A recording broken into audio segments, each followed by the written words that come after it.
You're traveling through another dimension. A dimension not only of sight and sound, but of mind. A journey into a wondrous land whose boundaries are that of imagination. Your next stop? The Twilight Zone.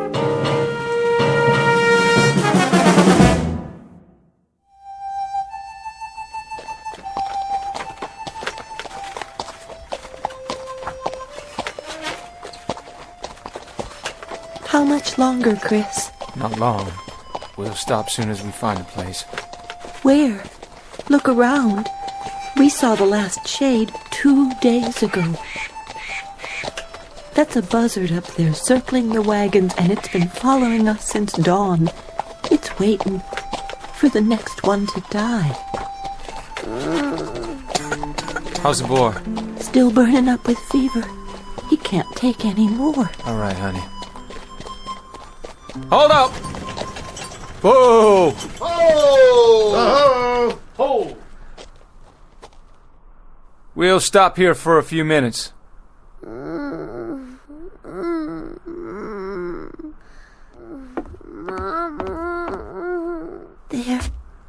There. Still the fever? Poor little thing is burning up. If I could just use a damp cloth. Try my handkerchief. Can we spare it? If he needs it, we can. Here, put this on your forehead. It'll make you feel better. How's that, son? This is the 11th day, Christian. 11 days of fever. He can't go on much longer. Hey, you said that on the 3rd day, and then on the 4th. He'll take more, just as we all will. This is Arizona country. We've got 400 more miles, and we've already traveled almost 2,000. We'll do what we have to do. All of us. How's the boy, Mrs. Horn? About the same. Thank you, Charlie.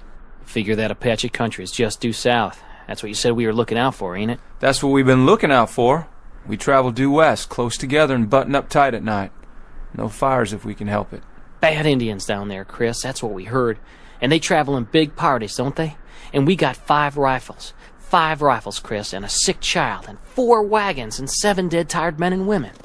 We was dead tired a week ago, and a month ago, and a month before that.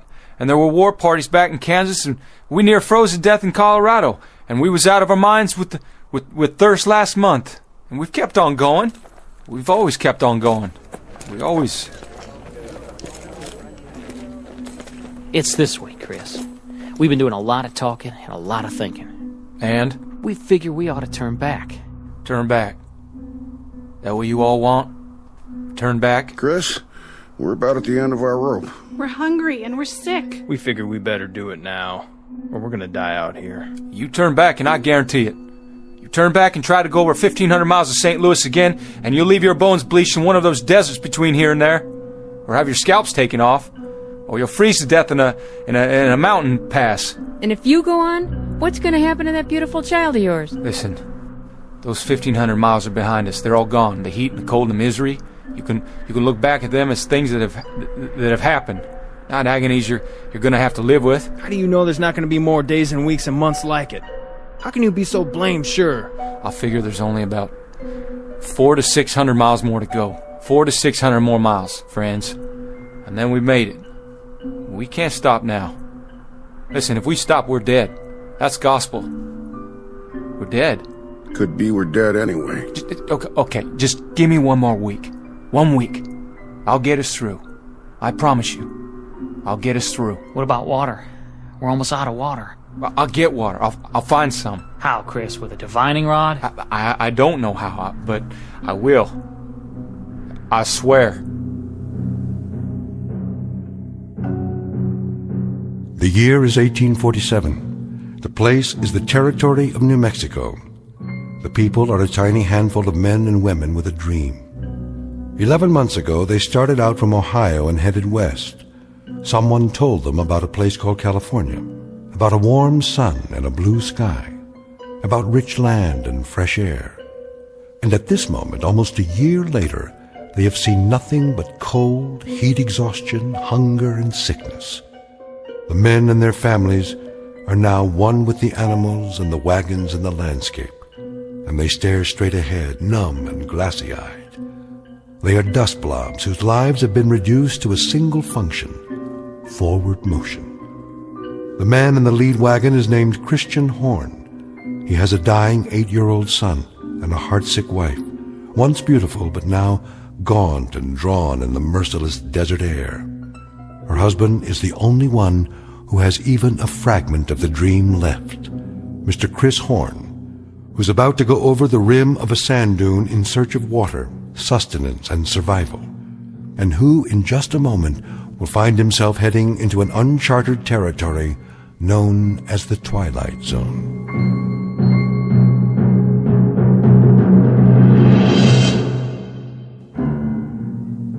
And now, back to our story from the Twilight Zone, 100 Yards Over the Rim, starring Jim Caviezel, with Stacy Keach as your narrator.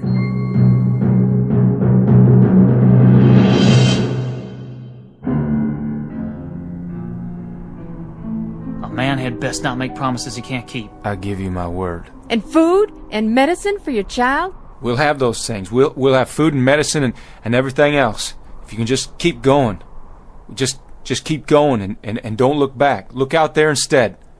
Look west. We don't even know where that is anymore. Don't make any decisions yet. We can't stay here anyway. Once we're past the trail, we'll be able to rest a couple of days. I'm almost out of water, Chris, and food. I'll go up ahead, over that sand hill. I'll do some checking around. Stay here now, all of you. Martha, give me my rifle. Chris, you might look for a shady spot, a pretty spot where we can. I won't talk about burying our son. Not now. Not while there's life in him. How far you plan on going? Just over the rim there, 100 yards or so. Might find a stream or something, maybe some game, a rabbit or two. Never can tell. I guess that's true enough, friend. You never can tell. Stay close to wagons and keep them bunched up. Hold on, Charlie, all of you. Just hold on. I'll be right back.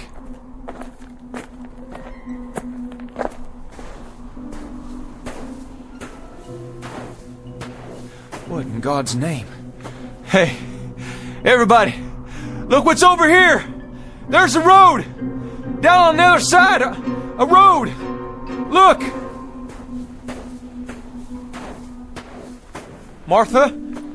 Charlie? Hey! Hey! Where's the wagons? Where'd everybody go? Must have got turned around there. Go on. Go up again and see. Yeah. See which way I'm looking.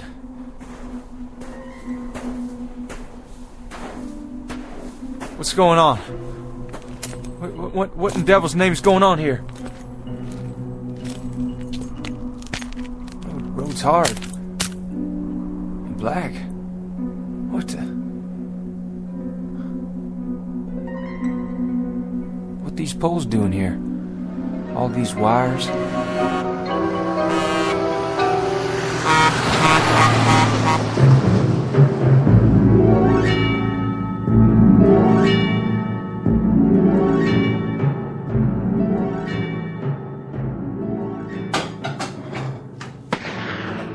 Joe?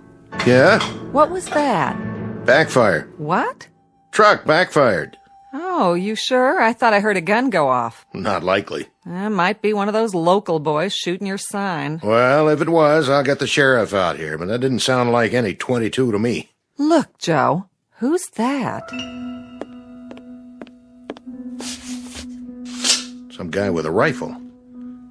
Go in the other room. But, Joe... I said get in back. I'll take care of it.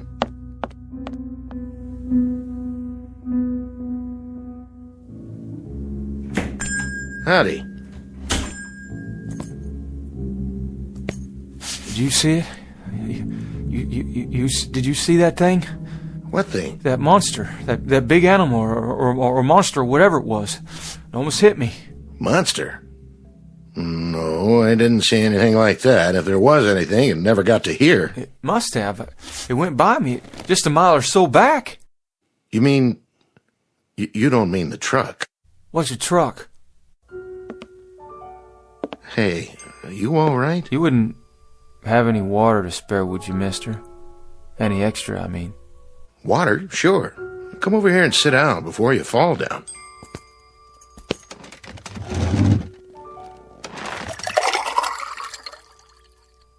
There you go.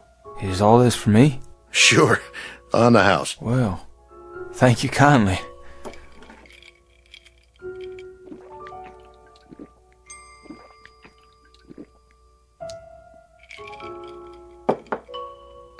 You want some more? You got more?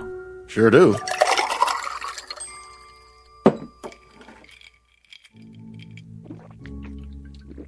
Whoa, now. You don't want to drink it too fast. Just how long you been out on the desert, anyway? How long?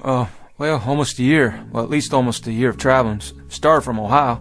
I had 6 wagons to start with. One of them was burned by Indians, and one turned back. Indians? Wagons? What are you talking about?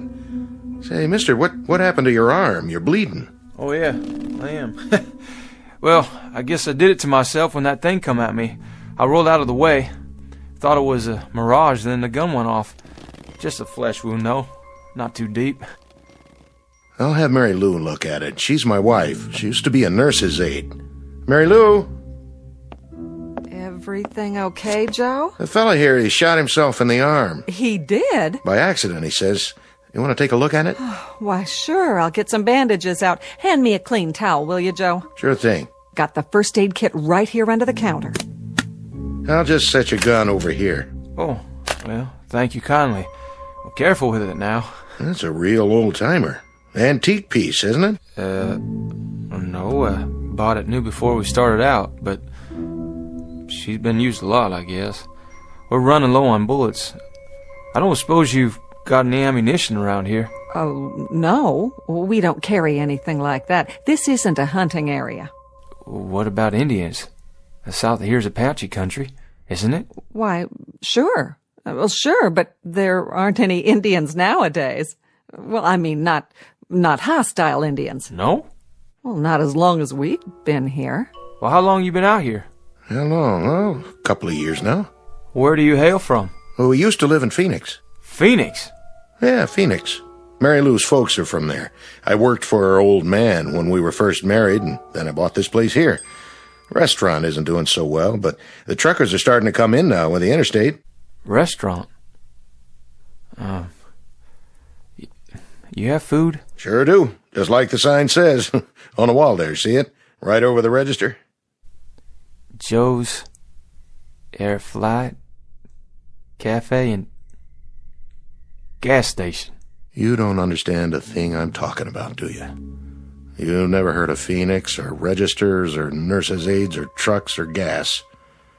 Hey, mister, where are you from, really? Where'd you come from? Tell me straight out, why don't you? From Ohio.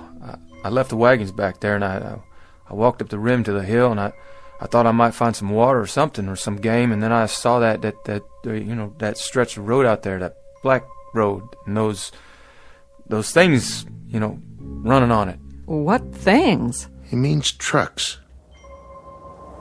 Hold on. You hear that? You hear that? There's another one. It's all right. It won't stop. Take my word for it. Well, we heard tell it was a dangerous route, but the most direct one. To where?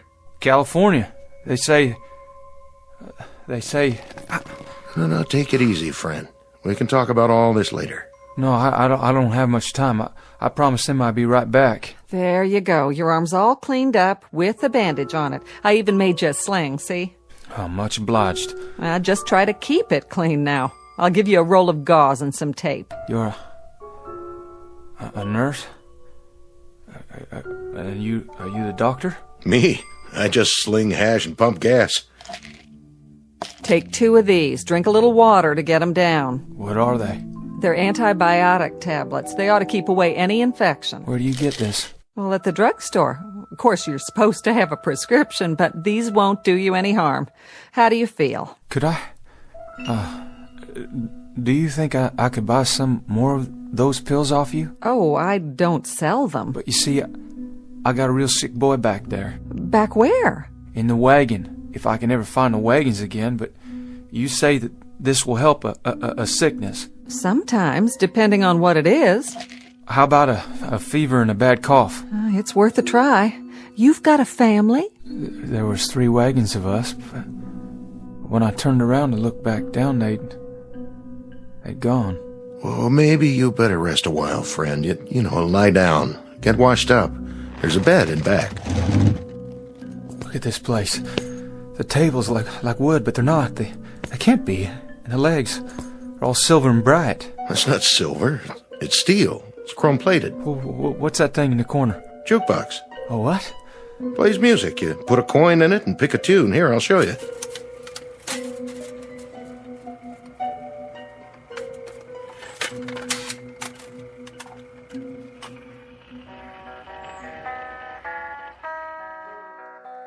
Hey, where's that coming from? From inside. Didn't you ever see one of these before? You got a man inside? Playing his guitar on my account? Let him out of there right now. Turn it off, Joe. There, that's better. It was a bad idea. All these things. Where am I? What is this place?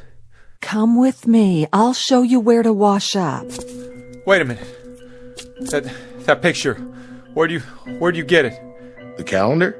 Pioneer West Insurance Company.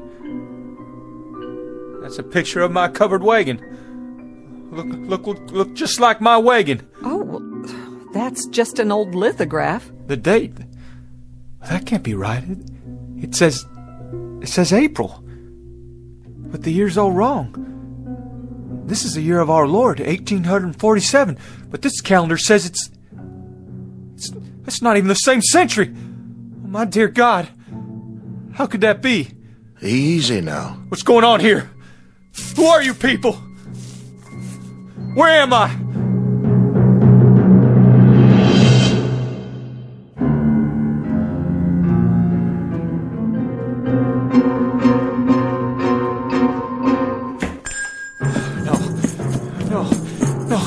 No! You better stop him, Joe. He'll get himself killed.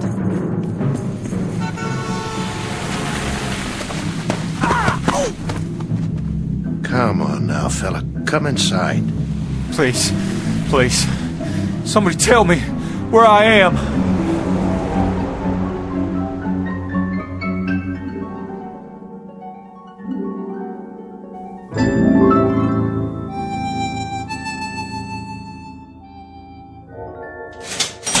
$1.84 your change. You keep it, dollface. I thank you. Say, pretty lady, if you don't mind my asking, what time you get off work here? Oh, not till late. But you better not let that man in the kitchen hear you say that.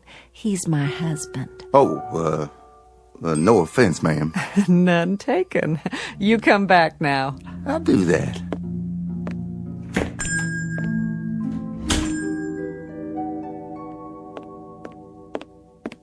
Doctor still in back? He is. Been a while now. I made a club sandwich for the fella. You think you want some soup, too? Well, you better ask Doc first.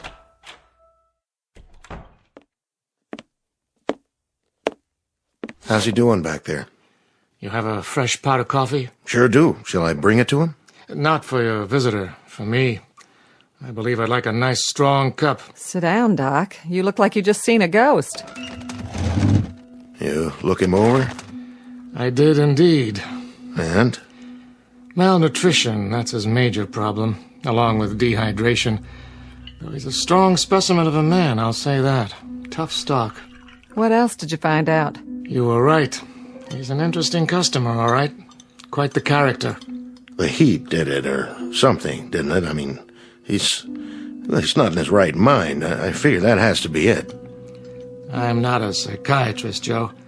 I'm an ancient GP, not much past the school of castor oil and sassafras tea. But, you know, I think old Freud himself would have something to gnaw on here. How do you mean? He happens to seem very rational. Extremely rational. He can trace his imaginary life a whole lot clearer than some of us can our own. His recall of details is amazing. Or it would be if they were true. Maybe they are true. I mean, maybe he read it in a book somewhere. There's lots of books about the pioneer days. I even know a lot about my people, how they came out here. And one other thing. A little parenthetical aside, let's call it. The fillings in his mouth. There are two. Well, let's just say no modern dentist drilled them. Yeah, his clothes, too. They didn't come out of an Army-Navy store. No, they didn't. They're the real goods, circa 19th century. And you saw that squirrel shooter of his, Joe. Sure, but it's an antique. An antique that isn't more than a year old? 150-something-year-old gun, Joe, but it was manufactured less than a year ago. You said that yourself this morning. What's it add up to? Look, Doc, if you're trying to tell me... I'm not trying to tell you anything, Joe. That is to say, I'm not trying to make any point of my own. All I'm giving you is the benefit of some observations from an old hand. He says he's a pioneer, and when he climbed up to the top of that hill out there, he was living in 1847. That's what he said, all right. He seemed so sure. Well, we're three normal, rational human beings here, and we know that sort of thing doesn't happen. So he's suffering from some kind of delusion. But it's a delusion of the purest form. Frankly, I've never heard anything like it. Not with this degree of detail. The way he describes his wife, his son, the wagons, the other people, it's with genuine emotion. He's lying in there right now with tears rolling down his cheeks, worried about them. He said his boy was sick. He told me his boy was dying. And from the way he described the symptoms, I'd call it pneumonia. That's why he wanted the pills. Which pills? I gave him some antibiotics for the wound in his arm, and he wanted the whole bottle so he could give some to the boy. I don't get it, how someone could be so sincere. I just don't understand it. I don't either. Which leads me to the next question. Yes? What do we do with him, Doc? Precisely what I'm going to deal with right now. Where's your phone? Behind the counter. But wait, who are you calling? The authorities, so they can get him help. Oh, that won't do him any good, will it? They'll lock him up in a rubber room and throw away the key. Once he's turned over to the state, he'll get a thorough examination. They'll know what kind of help he really needs. Yeah, the funny farm. Oh, Doc, I've heard about those places. They're bad news. Nobody even knows you're in there. They can do anything they want. What are you suggesting? That we pack him a box lunch and send him on his way? You think he'll survive out there? He doesn't know where he is. And even if he figures that out, he'll die of heat exposure before the day's over.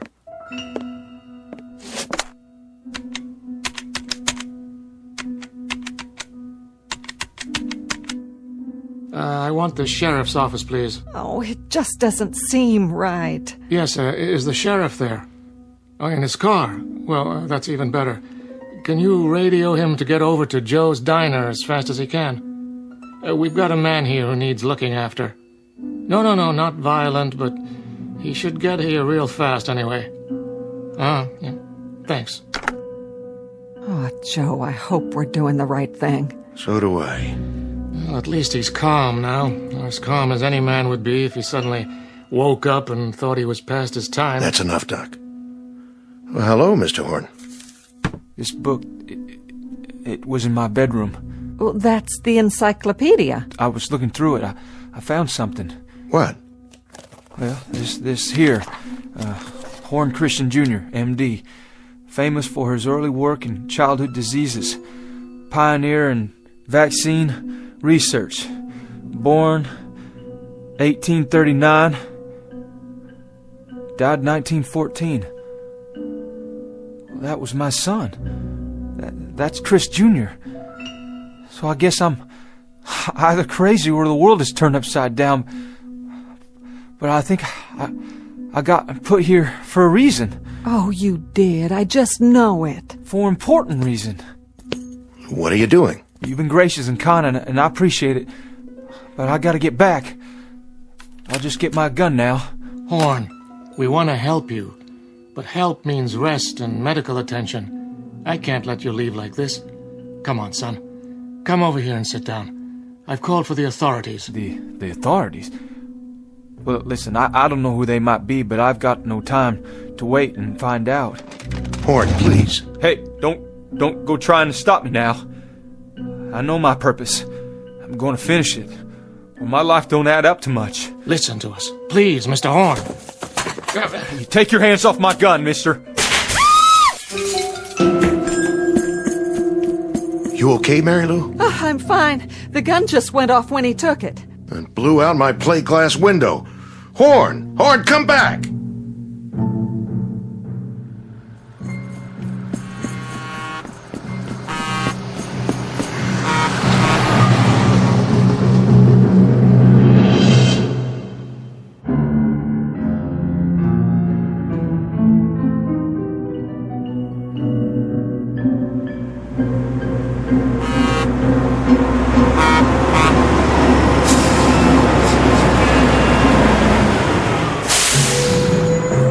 Hey, get out of the road!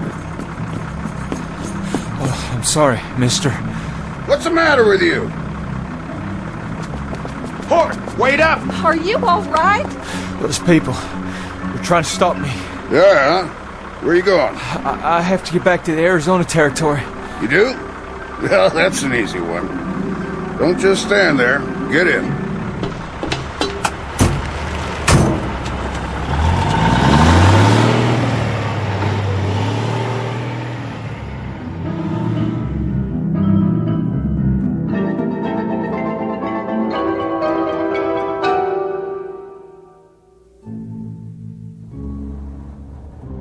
In the belly of a beast. How's that?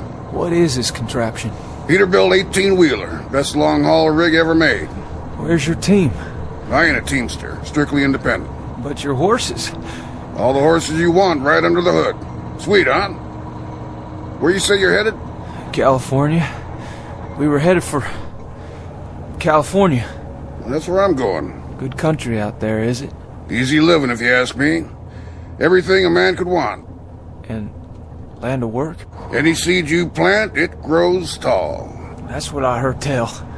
Suppose I could give you a ride all the way in, so I'd have somebody to talk to. I'm going to California, but I can't get there this way. What are you talking about? It has to be the same ridge, right around here. It was. Mister, you have to let me out. Say, look at that. Sheriff's car, moving like a bat out of hell. Please, I made a mistake. You've got to stop this machine.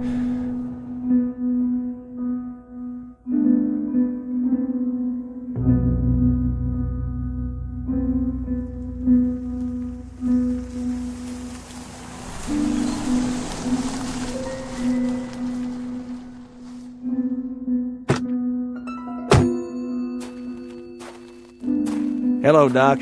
What's this emergency you got? Not exactly an emergency, Sheriff, but since I called, it might have turned into one.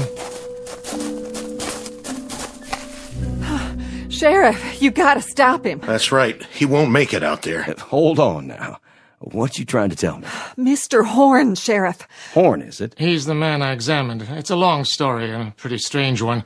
The point is, now he's run off. Well, where? He headed for the ridge, where he came from. So, he came in out of the desert? And now he's going back, about a mile up the road. Well, don't worry. I'll find him.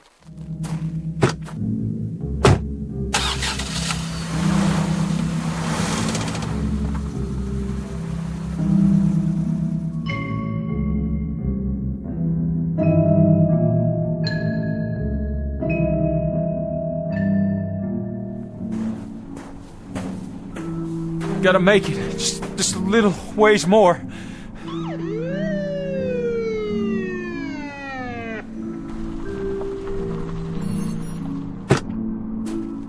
You there! Hold it! No, you don't. Not now. Drop the gun, son. I said, drop the gun. All right, now come on down real slow. The pills. I dropped the pills. That's it. Now put your hands in the air. Got it! I said halt! Halt, son, or I'll shoot.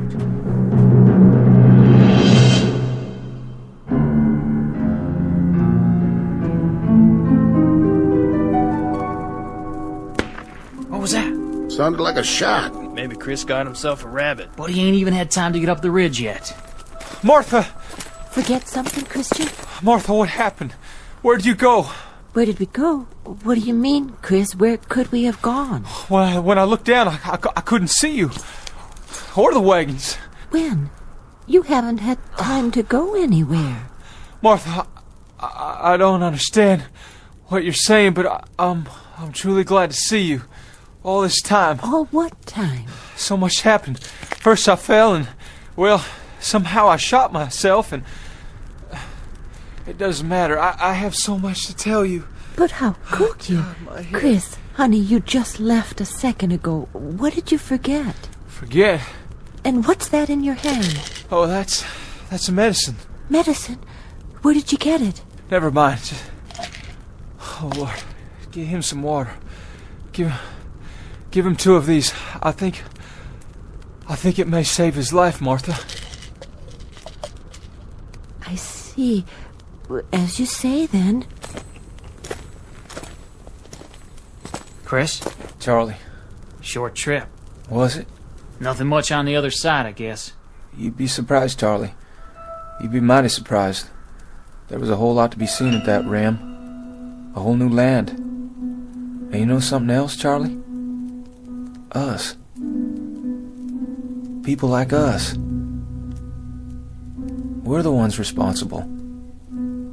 That's the truth. People like us. What's Orrin talking about? Listen, he's saying something. He wouldn't talk like that unless it was important. There'll be a highway. And machines. And a whole new land. And we're the ones who began it. What are you saying, Chris? Where'd you see all that? Up on the rim. It was all laid out before me like the New Jerusalem. Wide, hard roads, all black, with no holes in them. And machines and... I gotta see for myself. Me too. Let's go. Up the ridge, he says.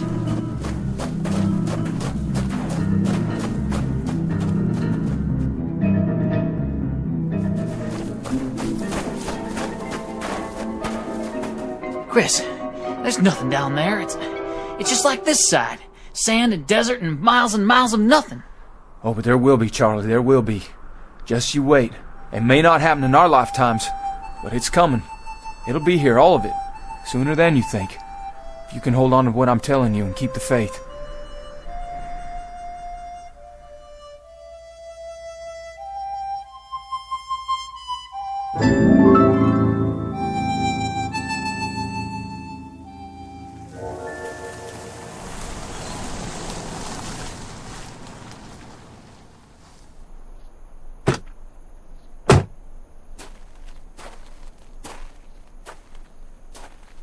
You didn't get him, Sheriff. I saw him all right, but I couldn't get him to stop. Fired a warning shot, but I didn't scare him none. Look, I wouldn't worry, Joe. He can't get very far. Don't worry, we'll find him. Thanks, Sheriff. You say he had a gun? That's right, a rifle. This it? It can't be. That one's all rusty, like it's ready to fall apart. That's what I thought. He couldn't have done any damage with it. Look at it close, Joe. It is his rifle, but it's changed. It's just as if it had been lying in the desert for 100 years. What's it mean? Who was he? Where did he really come from?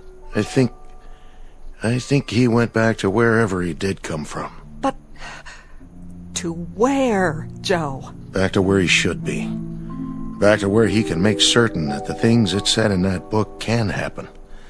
Back to a wagon train, heading west to California on a spring day in 1847.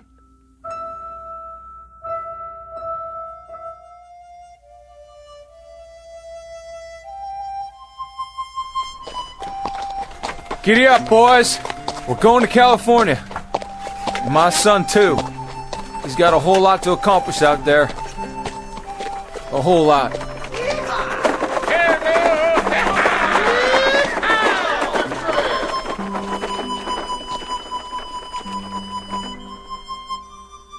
Mr. Christian Horn, a farmer from the state of Ohio, one of the hearty breed who headed west when there were no blacktop highways or telephone poles or the solace of civilization. Mr. Christian Horn and family and their traveling companions, heading west after a brief detour through the Twilight Zone.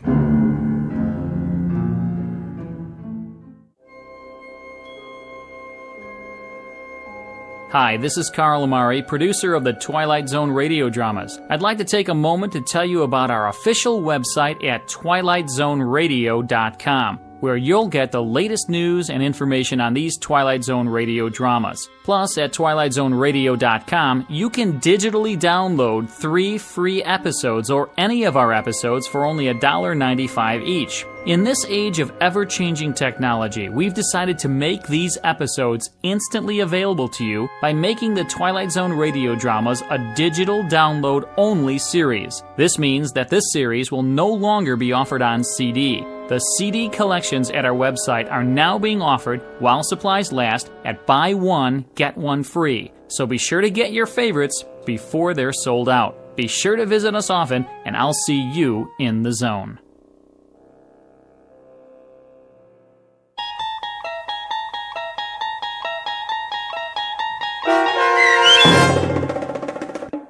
A 100 Yards Over the Rim, starring Jim Caviezel, with Stacy Keach as your narrator, was adapted for radio by Dennis Etchison and based on a script by Rod Serling.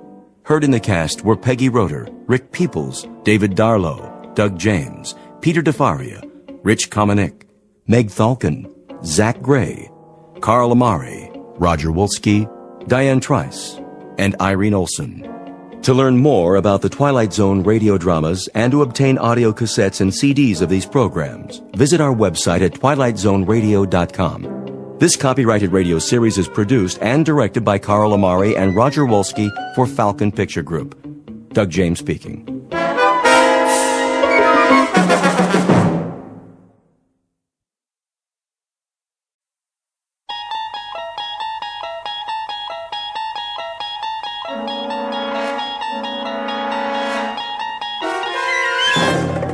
You unlock this door with the key of imagination.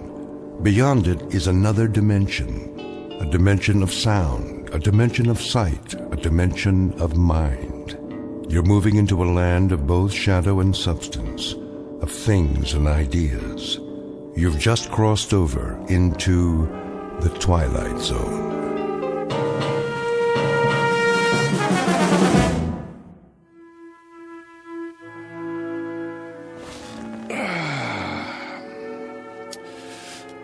Now then, to begin. Recording. Act 2, Scene 1. We open on a wide valley, the Alps in the background, as a ragtag army of men in brass helmets descend, followed by a bunch of elephants. In the foreground is their leader, Hannibal. Make that a herd of elephants. No, strike that. A thundering herd of elephants. Next shot. I need a drink. I say, I need... Yes? Greg? You have reached the home of Gregory West. At the tone, please leave... West, I know you're there. For one thing, you don't have an answering machine. For another, I can hear you sweating. Hello, Sammy. You know what day it is? It's Monday. You were supposed to have the script on my desk this afternoon. Oh, that, yes. My typist is running a little behind schedule. Your typist? Well, you know I don't use a typewriter. So get a word processor or a laptop. Never. Dictation is the only way. Helps me get the dialogue right. What's her number? Who? Your typist. I'll send a messenger. Not until I have a chance to look it over. Make any last-minute corrections. The network wants pages, Greg. They don't have to be perfect. Just give me a couple of more days. I can't stall them much longer. They want to shoot Hannibal's animals in the spring. They doubt me? They doubt their own grandmother if they had her under contract. They've got a lot riding on this. Well, you tell them I'm not some Hollywood hack. I'm a legitimate writer. They're lucky to have my services. And you're lucky to have a six-figure deal. This isn't Broadway, it's TV. And you've got a mortgage to pay off. I'm aware of that, Sammy. Oh, I shouldn't have answered the phone. The one time I do, is it Harold Prince? Is it the Theatre Guild? No, it's my agent with dialogue out of a Bud Schulberg novel. Bud who? Look, the script will be ready when it's ready. Do they want it fast or do they want it good? Ask them that, would you please? They want it tomorrow. That's what they want. I'm telling you. Bye, Sammy. We'll talk in the morning. Oh, my. Now I do need that drink. Mary? Did you hear what I said? Yes, darling? Ah, there you are. I was wondering. Scotch and water? How did you guess? I think I know you by now. Relax, Gregory. You deserve a break. How right you are. Sit on the couch. I'll massage your temples before you go back to work. Ah, what a fine idea. Is the drink all right? Perfect. As always. There. Now close your eyes.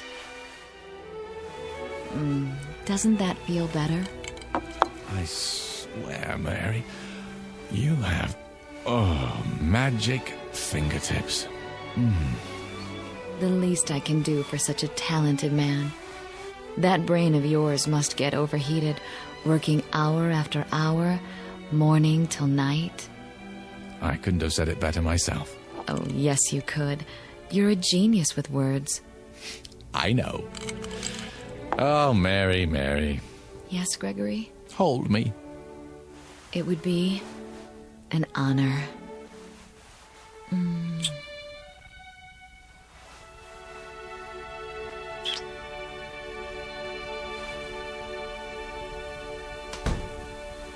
Who's that? Outside the window. I thought I saw... No. Gregory! Not Victoria. Gregory? She can't be home yet. Gregory! How dare you!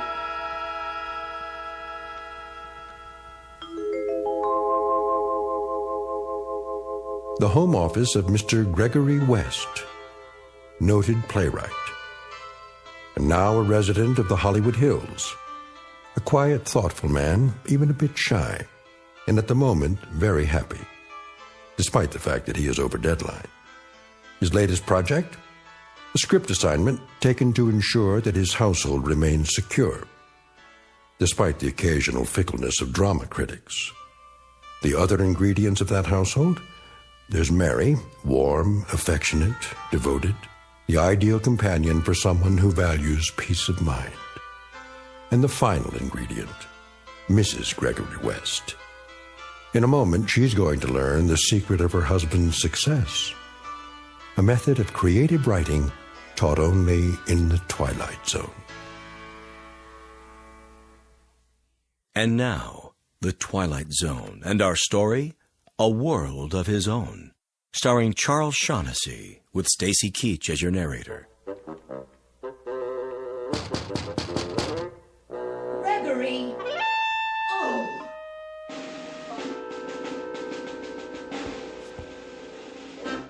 Is she gone? Yeah, for the moment. Are you cold? What? The air, it's chilly this evening. It was. Shall I light the fire? Not if you're with me. You're so lovely. Oh, Gregory.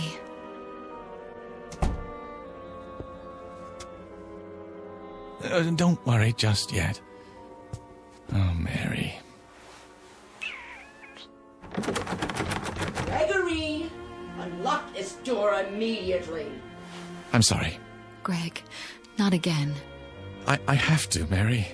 But why? You don't know what she's capable of. I know you have a woman in there. Open up. No, Greg. What else can I do? I warn you, Gregory. Oh, my. Are you so frightened of her? She can make my life miserable if she chooses. All right, then. If you must. Do you hear me, Gregory? Are you deaf? Be right there. Don't think you can hide her from me. What's that, dear? Don't think you can let her out the window either. Gregory!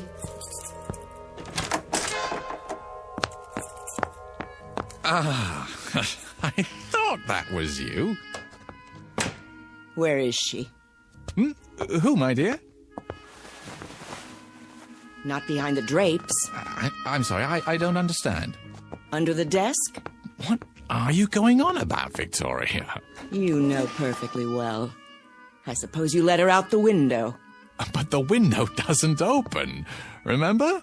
Then where? Who? You little worm, you know who. What have you done with her? Where did she go? Where? Please, stop. My glasses. A cozy fire. Your smoking jacket. Oh, only because it's comfortable. You know I don't smoke. Of course you don't. In order to smoke, you'd have to heat up. And you've never risen above room temperature. Sit down. Let's talk this over. Have you installed a secret door in here? No, dear. The study's as it's always been. A place of seclusion for my work. For your work. For monkey business, you mean? What are you doing? I'm arranging my notes. Notes? Those are tapes. Well, you know I prefer to dictate, dear. I'm not your dear anymore, you libertine. Who's a libertine? Do you intend to stand there and deny it? Deny what? That you had a woman in here. Victoria, I never meant Liar. Cheat. Fraud. Victoria! If you force me to do it, Gregory, I'll have this room torn down. Panel by panel, board by board. Why? Don't toy with me. Who's toying? Then you must think I'm handicapped. What? Lacking in all my faculties. The vital functions, like sight. You think I'm blind? Of course I don't. Then how can you refuse to admit it? I stood outside that window and saw the two of you on that sofa there. Don't. Zip it. Shall I describe her to you, Gregory? Her brown hair, the simple black dress, the pearl necklace, how she handed you the drink. If I'm not mistaken, this drink right here. I don't recall who made that. You don't? Your private bartender, maybe? In our own home, Gregory. Our own home. That drab, ugly little creature. She's not. Aha! How was your day, dear? You, went to a movie, didn't you? Was it a good one? Apparently not. Oh, well, they can't all be works of art. Didn't expect me home so soon, did you? Thought I'd go out to dinner afterwards. I didn't say that. I've had my eye on you for some time now. Oh, how flattering. You thought you fooled me, didn't you? Why, no. You know you can't lie to me. You thought I'd never suspect the real reason you kept sending me away from the house. Have to be alone to work. The famous playwright. Famous philanderer is more like it. You do me an injustice. Oh, do I? All right. Out with it. Who is she? Victoria. Dear. Don't you dear me. Ow! And don't touch me. At least try to understand. Oh, I understand perfectly. But you don't. Why don't you enlighten me then? There's no other woman in my life. There certainly isn't. Not anymore. Because you don't have a life. How can I explain it to you? That's the question of the evening. How? Well, I'm waiting. I'm a very patient person. I'm not going anywhere. Go ahead. Take your time. Choose your words carefully. Because I intend to report each and every one of them to my lawyer. No, that won't be necessary. I'll be the judge of that. Victoria. All right, then. You recall my play, The Fury of Night, Do you? The one that made my reputation? It won a Tony Award? Then there was interest from Hollywood, and we moved out here. I'm listening. What about it? Well, you remember the character of Philip Wainwright. He was the first character that I was ever really successful with. The critics said he lived on stage, not a collection of mannerisms. He breathed, What's her name? What? Her name. What do you call her? Fifi? Foofy? Or do you just call her whenever you feel like it? Mary, but... Mary! How common. She's not common. Oh, you mean she has hidden talents? I'll bet. Does she cater to your every need? Drain off your tensions before they have a chance to build up? Victoria, don't. I'm trying to explain. Then go ahead. I'm all ears. All right. You know I've spoken many times of how fictional characters seem to come to life for me. Such vivid life that they begin to determine their own actions. As the author, I may have some particular lines and moves planned for them, but they simply won't do it. They become so strong that they begin to take over the story. I'm not interested in a lecture on writing. You artistic types are all alike, full of mumbo-jumbo about feelings and moonbeams. It's all smoke and mirrors. A cover, a front for self-indulgence, wish fulfillment, laziness. I don't know what you'd do if you had a real job to go to. If your delicate sensibilities could stand up Victoria, I'm asking you to bear with me. Bear? I've borne you too long. And now it's over. Fini. Kaput. 10-4, over and out. Wave bye-bye, mark it and strike it. But this is important. Philip Wainwright. He was the first one of my characters ever to behave like this. Like what? Like you? With a complete lack of morals? With duplicitousness? Duplicity? What?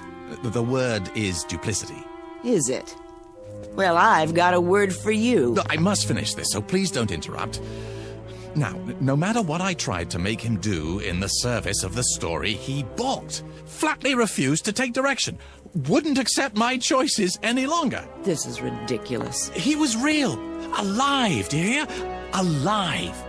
With a will all his own. We're off the subject. No, we're not. This is the subject. Philip Wainwright was alive. So much so that one night while I was working right here in my office, he came walking in through the door. My God. You're delusional. Victoria, believe me, he did. He walked right in and took a chair in front of the fireplace. A real flesh and blood man. Not just words anymore. And I had created him. What are you doing? I think psychiatry is next on the agenda. Put the phone down. I'm telling you the truth, Victoria. Characters from my plays began to come to life. I saw them. I talked with them. I shook their hands. And made love to them? Yes! I mean no! You want me to put the phone down? How's this? Right on your fingers. Ow! Get out of my way. Look, hear me out. You know how I work, how I dictate my dialogue and descriptions into the tape recorder. The lazy man's way to riches. I can describe any character at all into it, and now, if I do it well enough, truly enough, the character will come to life. Real life, Victoria. Listen to yourself. They don't even have to be characters in my scripts anymore. They can be any kind of characters I want. You belong in an asylum. You told me that you saw Mary in here, didn't you? Oh, I saw her. Then how did she leave? I don't know. But I trust my own eyes before I trust you. Well, think about it. She didn't use the window. And you know very well that there's no secret door in here. The magician reveals the tricks of the trade. I'll tell you how she left. Because I want you to understand. Look in the fireplace. The what? The grating. Go ahead, look. I'm supposed to believe that she went up the chimney? Well, in a sense, but not the way you mean. Here, I'll show you. See this? What is it? A melted cassette tape. Is that what you do with your so-called notes? Burn them? Only on occasion. When I have to get rid of something in a hurry, or someone. The tape I had recorded her on, I threw it into the fire just before you entered the study, and she was gone. Poof! Just like that. Uncreated. Look, if you'll come over here, you can see what... I've heard enough. Wait! I'm leaving. I'm telling you the truth. Get out of my way. Where are you going? I'm going to have you committed. Look, you've got to believe me, Victoria. What do you think you're doing? Trying to save our marriage. By locking the door? Don't waste your time. It's so simple.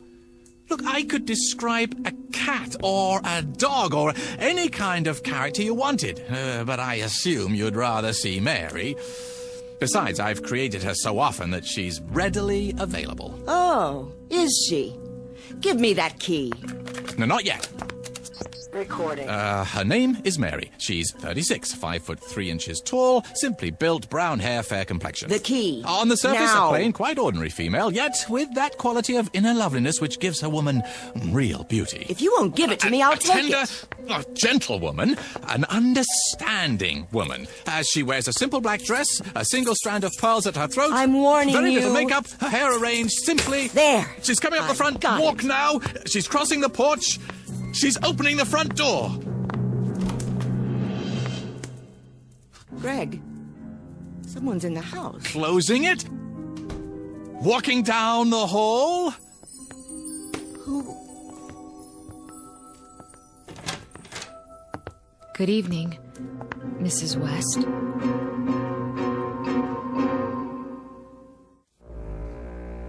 Well? She's real. How did you do that? Do what? Bring her here.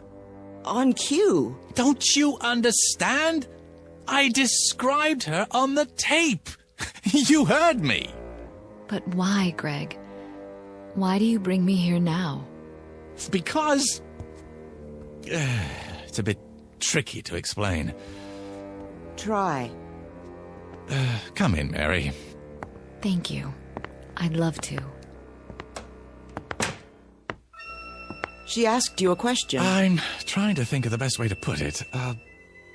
Give me a moment, Mary. You do know each other. Oh, yes. Your husband's a wonderful man. What do you want here? There's nothing to be afraid of, Mrs. West. I'm here because it's Gregory's wish. It's not mine to doubt him. Doubt him? You mean you don't? I'm sure he has his reasons. There. See? Well, Victoria? Do you believe me now? This is some kind of plot. You did let her out of here through a secret door somewhere. Behind the bookcase? I'll find it. Then you tell me some fool story about characters who come to life and walk around as big as you please. It's not a plot, I assure you. Not a very clever one, that's obvious. You lock the door and pretend to make her real. And she slips around from the backyard and comes in through the front door and tries to make me think she's... Oh, no. That's not what happened. Not at all. I swear. You're trying to drive me insane. You want to have me committed. I only did it because you said you were gonna have me committed. Oh, no. You want to get rid of me so you'll have our property all to yourself. So you can share it with this... Nothing of the kind. I only wanted to show you. Yeah? It's a demonstration. Greg? What is it? Is that why you brought me here? Not because you wanted to see me, but only to show her? Mary, try to understand. I am trying. Only... Victoria's my wife. Not anymore. Not after this diabolic conspiracy. Oh, come on, Victoria. Can't I do anything right? That's something I've been wondering for years. You haven't answered me, Greg. Answered what? Is that all I am to you? A parlor trick? Something to show off? Go ahead. Lie some more. Victoria, do you honestly believe that? Yes. And that's the only thing I believe. I hope you two are very happy together. Here we go again.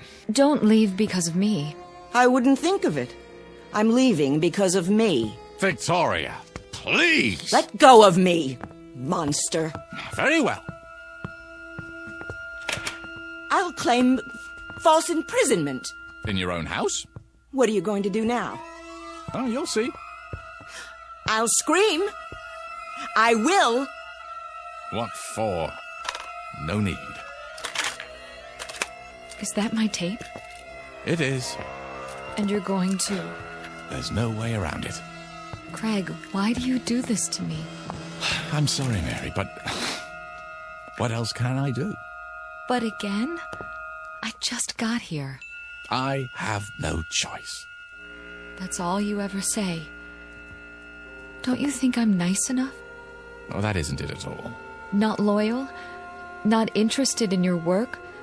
Not sensitive to your needs? Not giving enough? No, quite the contrary. If you're going to be cruel to her, don't do it because of me. No, of course not. Wouldn't believe me. Oh, no. Had to make me prove it. Make me force poor Mary to... Oh, Victoria. Sometimes I wonder. A man has feelings. Feelings that get turned into thoughts, and then into words. And those words go onto paper, and eventually they live, and breathe, and walk, and talk, and strut upon the stage in their petty pace for a paying audience. But you wouldn't know anything about that, would you? Not even after living with me for so many years. I really don't want to do this. If you do, don't bring me back again, Greg. Mary. Just don't. I can't stand it any longer. You're a part of me. You know that, don't you? I'm not speaking figuratively. I give you my word when I say, this hurts me more than it hurts you.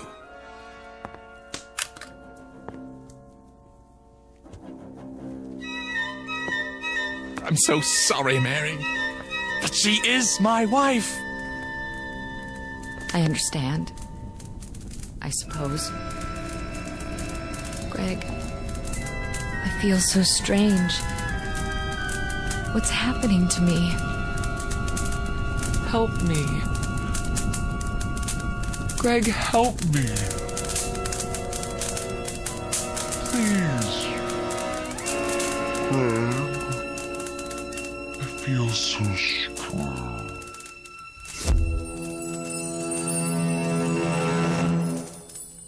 What happened to her? She's burning brightly. Where is she? I've told you. But where? Oh, don't you believe me yet, Victoria? Where did she go? I uncreated her. No. That poor woman.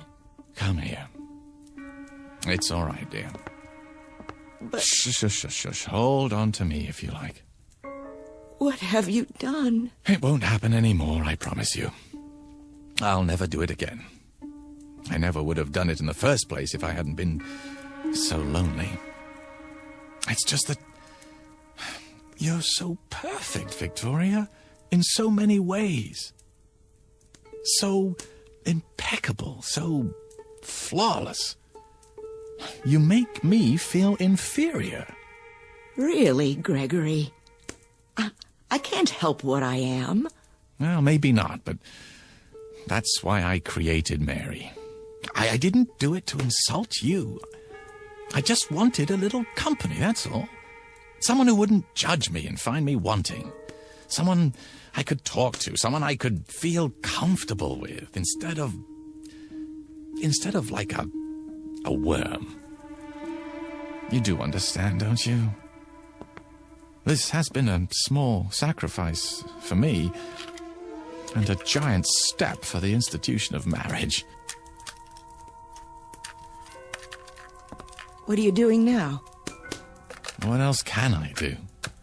Return to work. Burn the midnight oil. And all for a paycheck to maintain the lifestyle you so richly deserve. Another tape, another dollar. We'll work it out, Victoria. You'll see. Somehow we'll work it out. Realize that I'm inadequate compared to you, and at least in some ways it's my fault. I should have been a pair of claws scuttling across a... Victoria? What do you have there? Got your keys out of your pocket. Well, but I thought... Don't try to stop me. Well, where are you going? To the nearest lawyer. What? I'm going to have you put away for the rest of your unnatural life. Away from tape recorders. I'm going to live in this house alone from now on. In peace. Free of your diseased mind. No, Victoria. Yes, Victoria. Wait! No, wait! I can't let her go. I can't. I have to stop her. But how? Recording. A giant red-eyed elephant is standing just inside my front door, and he's mad. He isn't going to let her pass.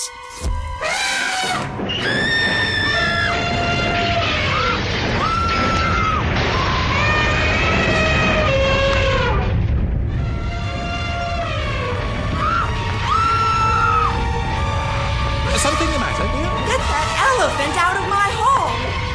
Will you stay? Yes! What did you say? Yes! I can't hear you. Yes! Yes! Yes! Very well. Hurry! Just a moment. Gregory! Yes.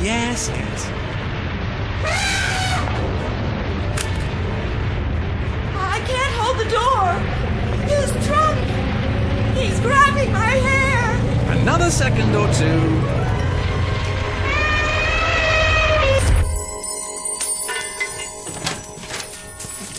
There. You're mad! You shouldn't have said those things, Victoria. What things? You'll stay now? You think you can keep me here? You don't want me to do it again, do you? How about a herd this time? No! It's just a simple matter of recording on another tape. Well, I have plenty. I said no. I'll stay for now, Gregory. Good. But I can't promise for how long. No?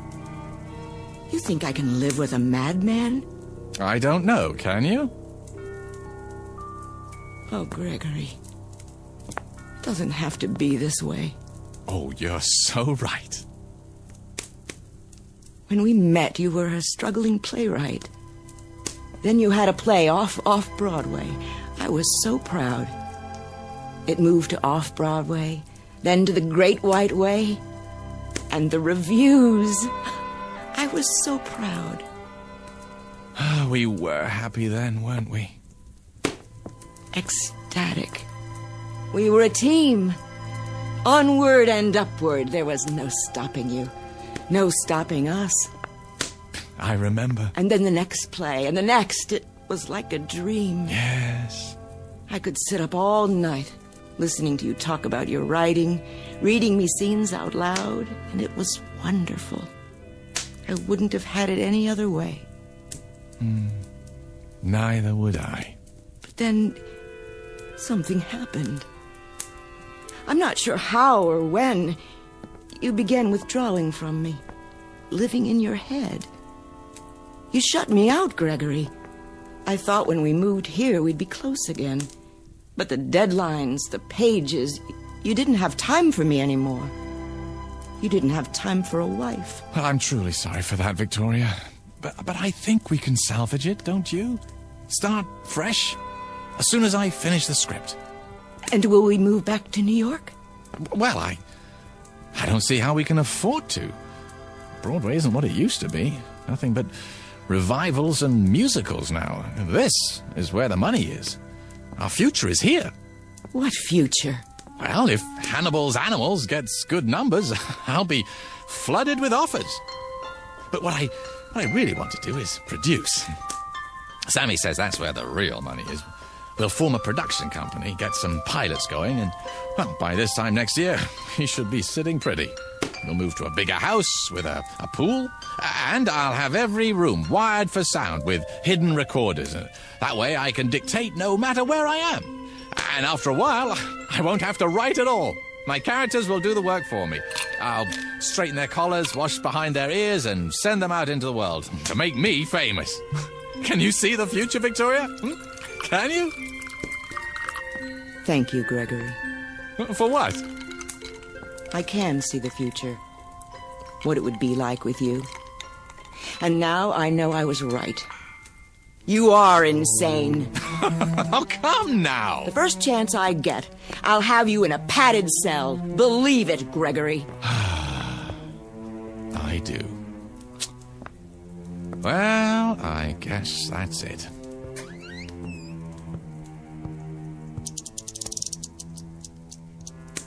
How long have you had a safe in the wall? This one? Oh, only since we moved here. Before that, I had a safe deposit box. From the time we were married. What's in the envelope? Oh, see for yourself. It has my name written on it. Victoria West. That's right. What's this supposed to mean? I'll show you. A cassette tape. Your tape. What do you mean, my tape? Shall I put it back for safekeeping, Victoria? Or shall I burn it? Which will it be? You wouldn't. The choice is yours. You want me to believe... Oh, I'm telling you, Victoria. As if I had to. Well, look at yourself, Regal, beautiful. You could have had any man you wanted. Haven't you ever wondered how you got stuck with me? That's absurd. I know who I am. I have a lifetime of memories. Oh, I know you do. I gave them to you myself. It's all here on the tape. Didn't I just tell you you're impeccable? Flawless? Exactly the sort of wife that I used to think I wanted more than anything else in the world. This is another of your tricks. Why do you suppose I was so upset when you came back before, No, not because of Mary, but because it was the first time you'd ever come back against my will. The first time... Do you think you're frightening me? No. No, I guess not. You're beyond that, aren't you? I made you too strong. I forgot to give you human frailty. Well, I guess I deserve it. It's what I asked for. I'll put it back in the safe. Give me that. Oh, you want to be careful, Victoria. Very, very careful. You tedious little bore. How could I ever have believed I loved you? Here's what I think of your childish trick. Victoria! Do you know what you've done? I feel strange. Well, I'm sure you do. It's too late. I can't pull it out of the fire. I think I'd like to lie down. You don't mean to tell me it's true. No. No, it can't be true. No. Gregory. Victoria!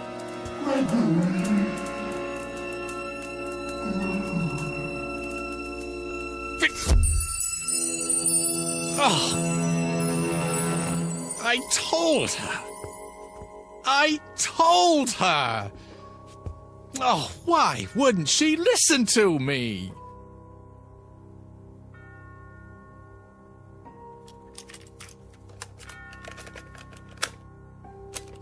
Recording. Her name is Victoria West. She...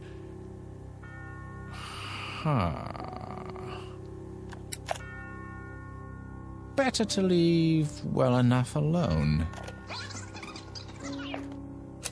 Recording. Her name is Mary. Mrs. Mary West. She's 36, 5'3" tall, slimly built, brown hair, fair complexion. On the surface, A plain, quite ordinary female, yet with that quality of inner loveliness which gives a woman real beauty. A tender, gentle woman. Just now she's coming into her husband's study. Hello, Gregory. There you are. What do you have, darling? Oh, nothing really. A tape recorder. One of the tools of my trade. Will you show me how it works someday? Oh, I don't think it would interest you. Oh, it's of no importance. Nah, no importance at all. Is the drink all right? Perfect. As always. Oh, Gregory. Mr. Gregory West, still shy, quiet, very happy, and apparently in complete control of the Twilight Zone.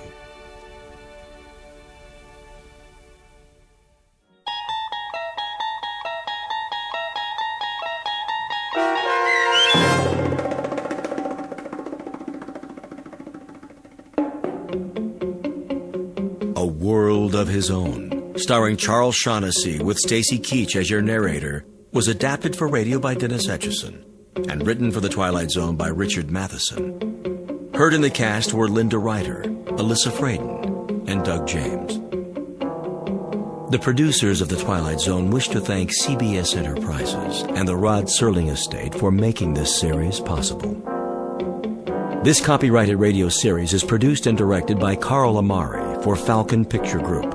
Sound design and custom Foley effects for The Twilight Zone by Cerny American creatives Bob Benson, Craig Lee, Michael Slaybach, and Matt Sorrow. To learn more about The Twilight Zone radio dramas and to contact us, visit our official website at twilightzoneradio.com. Doug James speaking.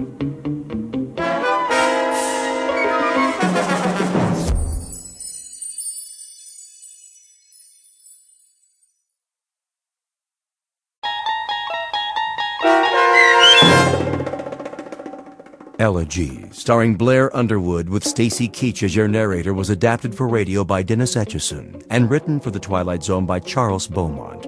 Heard in the cast were Jeff Lupetin, Christian Stolte, and Joby Cerny. To learn more about The Twilight Zone radio dramas and to obtain audio cassettes and CDs of these programs, visit our website at twilightzoneradio.com. The producers of The Twilight Zone wish to thank CBS Enterprises, Carol Serling, Dennis Etchison, Dick Brescia Associates, Claire Simon Casting, Terry Jennings, XM Satellite Radio, Sirius Satellite Radio, our sponsors, and our radio affiliates for helping make this series possible. This copyrighted radio series is produced and directed by Carl Amari for Falcon Picture Group. Doug James speaking.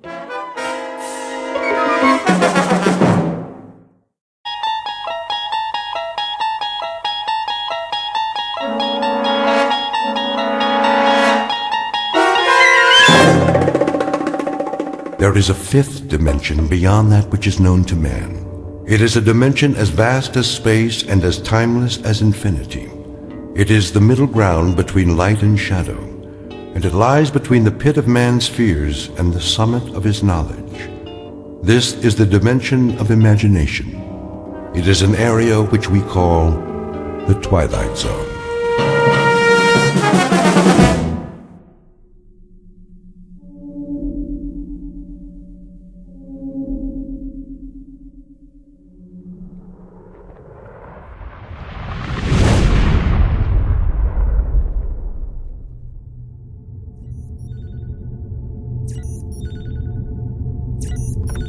Kirby. Yes, Captain. Give me the readings. Course stable, 7.9 off vertical axis. That's why I can't stand up straight. Speed 2650, steady she goes. How close are we to that asteroid? In range, gravity detector starting to read. Say 100,000, give or take. Piece of cake. We still have to maneuver for a landing. Fuel supply. Well, Captain, let me put it this way. If I was back home in my car, I'd pray for a steep hill so I could put her in neutral and coast all the way down. That bad, huh? I think the expression is running on fumes. What's the terrain? Spectrographics coming in. And? Not too hot, not too cold. Volcanic activity, 1 million or so years ago. We are hitting atmosphere. At least it's got an atmosphere. How much oxygen? I'm trying to get a reading. Deceleration chairs. Just a minute. Now! Better do it, Pete. All right, Myers, I'm going. Firing retro rockets. The fuel tank's empty, Captain. Anybody got a parachute? Hang on. Angle looks good. Thank heaven for small favors. The surface is coming up fast. I'll try to level her out. Nose up. Up!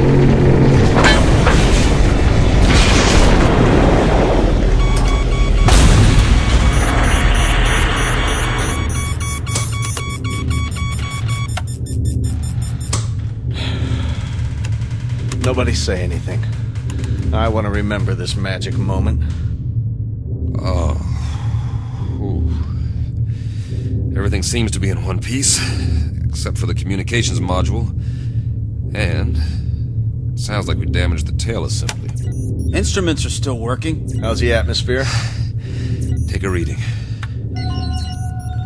20.95 parts oxygen. Yeah, right. 78.09 parts nitrogen. That's impossible. I don't get it. That's air. Don't look a gift horse in the chops. Gravity? 1 unit to 0.99. Are you sure? See for yourself, Captain. I don't believe it.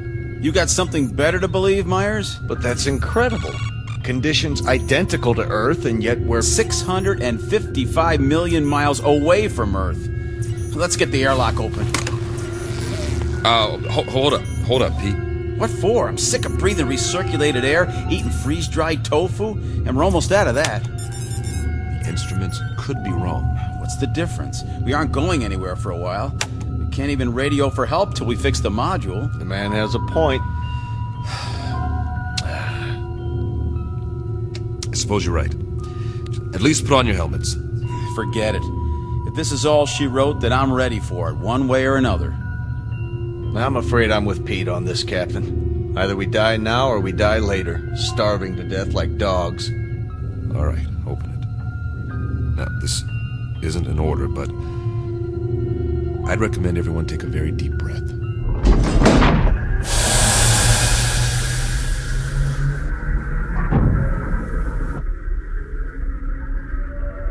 Time, the future.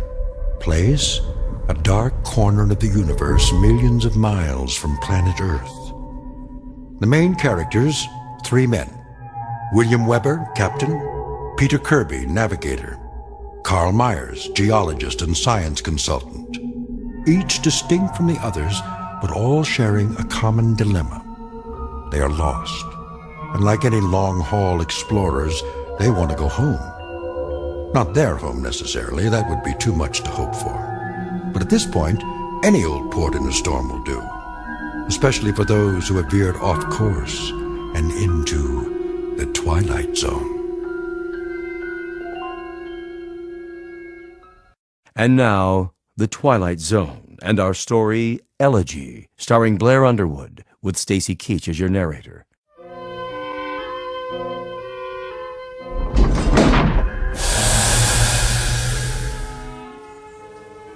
Captain's notes. We made a rough landing, but no injuries. According to our instruments, the atmosphere is breathable, so we've opened the airlock. It's hard to believe, but the temperature is that of a spring day on Earth. And it smells clean. Well, I'll be. Get the ladder into position. Watch your step.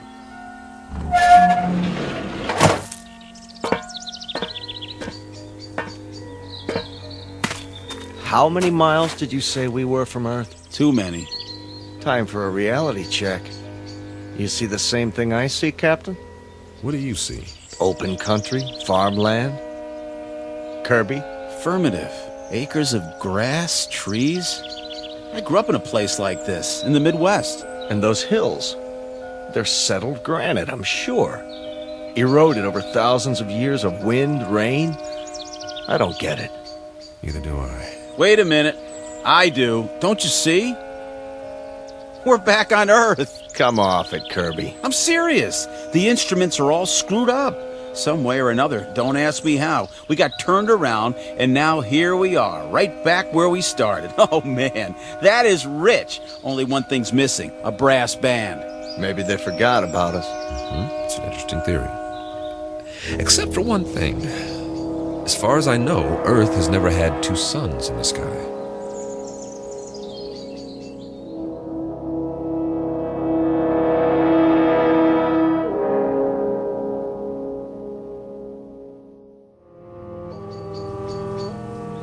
You're right. But the temperature's perfect. That means they're smaller than our sun. Added together, they put out just enough energy to duplicate conditions on our own planet, including evolution. And the people learned to build farmhouses exactly like ours. What? If that's not a barn over there painted red, then it's a pretty good imitation of one. What in the name of... Better check it out. Be careful, men. We don't know what we're dealing with yet.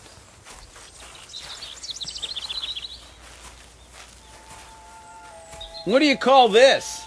A Martian? I'd call it a hound dog. Hey there, boy. How come he's not moving? He's taking a nap in the shade. I don't blame him, do you? What the heck is that? By the barn, it's called a tractor. They were internal combustion vehicles used in the 20th and 21st centuries before the total war. So we are on Earth 300 years ago. Negative. We're not equipped for time travel. Okay, you explain it. I can't. The only thing I know for sure is that we're not on Earth. Mm-hmm. And we are not alone.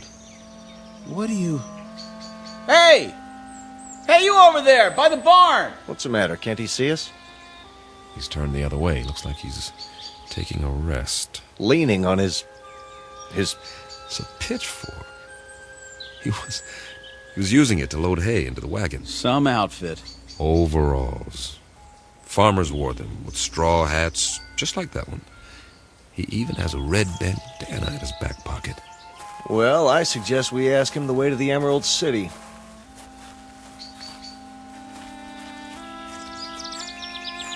Excuse me, sir.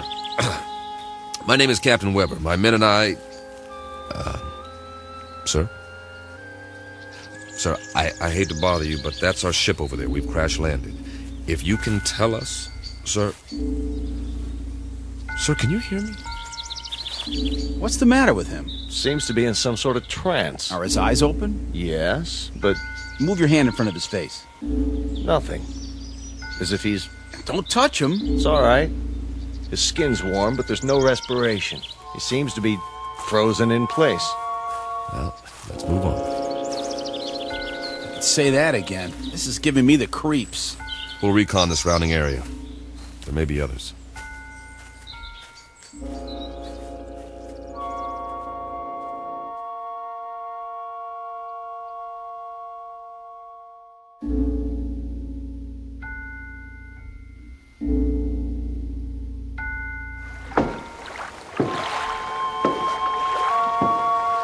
Oh, now this is what I call a lake. That's what anyone would call it, Pete. Easy, easy. Be sure the bridge will hold. Feels solid to me. We ought to take off these flight suits and jump in. No, thanks. Why not? Well... Go on, say it. You can't swim, can you? Not as such. Oh, the big scientist. Wait a minute. Maybe we can find some water wings for you. Let's get a move on. We have a lot of ground to cover. Back home, we had a swimming hole. Man, on a hot day, I thought I was in heaven. We'd go skinny dipping. Right in all that pollution. Nah, before the government closed the rivers. They were even fishing it. You could even see them jumping in the air. You ever go fishing, Captain? Yeah, as a matter of fact, I did. In the mountains. the runoff from the snow was clean. Yeah, you could eat the fish if you wanted to and not get sick. I don't see any fish in this water. We better keep moving. We don't know when the suns go down. We should be back at the ship before dark, just to be safe. Good point. Maybe they don't have fish here. That's a possibility, if the planet's evolution took a different turn. Hey, there's somebody. I don't see anything. On the opposite bank, clad shirt, see him? Sitting there with a fishing pole? Hey, mister! Hey, mister! Kirby's right. Folding chair, wicker basket, the whole setup. Looks like the guy's got it made. Let's hope this one talks to strangers.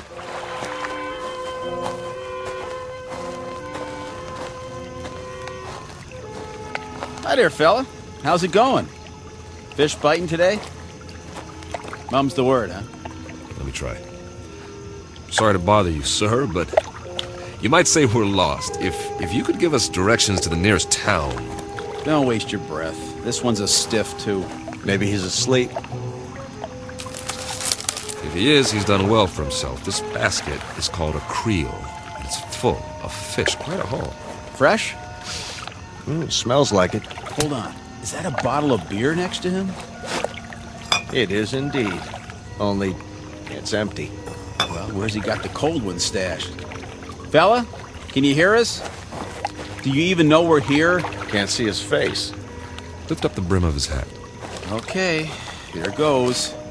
Sorry, nothing personal. I just like to look a man in the eye when I talk to him, even if he doesn't talk back. What did you do? Nothing, just barely touched him and he fell over. Well, at least we know he's not a statue. No pulse, like the farmer. But his skin feels real. Set him up again, exactly the way we found him. I get it. Get what? He's off the clock. Way off. What's that supposed to mean? Pete and I used to joke about it in flight school. Now, there are 24 hours in a day, but sometimes that's not enough. You're not kidding. All my life, I've wanted extra time to read a book, write a novel. Or go fishing, spend some time in the country, meet a girl and get married, or just take a nap for crying out loud. But I was too busy. We all were. So the only answer is to fit some extra hours into the day. Hours that don't show up on the clock. That don't count. I don't see... Look at it like this. What if you could stop time? For a few minutes or a few hours? At least as far as everybody else is concerned. Think of what you could do. They stand there, frozen, while you run off and do whatever it is you need to do. Then, when you're finished, you run back and time starts again. They move and walk and talk and go on with what they were saying, and they never so much as know you were gone. Is that a plan or what? I wish we could have done something like that on the ship. If I'd had time for pure, uninterrupted thought, I might have, I don't know, perfected Sheldrake's theory of causative formation while the ship ran itself. That's right, and get home to find you've won your own Nobel, right? Now, we make planetfall, and we run into these people, if that's what they are, and it's as if we've finally done exactly that, taken ourselves off the clock, at least temporarily. Permanently would be fine by me. Nice theory, Captain. I'm afraid there are reasons, though, why it wouldn't work. I am sure there are. It's just a thought. If I were a science fiction writer, I could have some fun with it, but we've got more important things to do, like finding out what options we have, now that we're here. Say, I'm hearing things. I hear it too. Seems to be coming from the top of the ridge beyond that grove of trees. That must be where the town is. We were close after all. Sounds like you got your brass band, Pete. I like it. Maybe they got a ticker tape parade, too. One way to find out.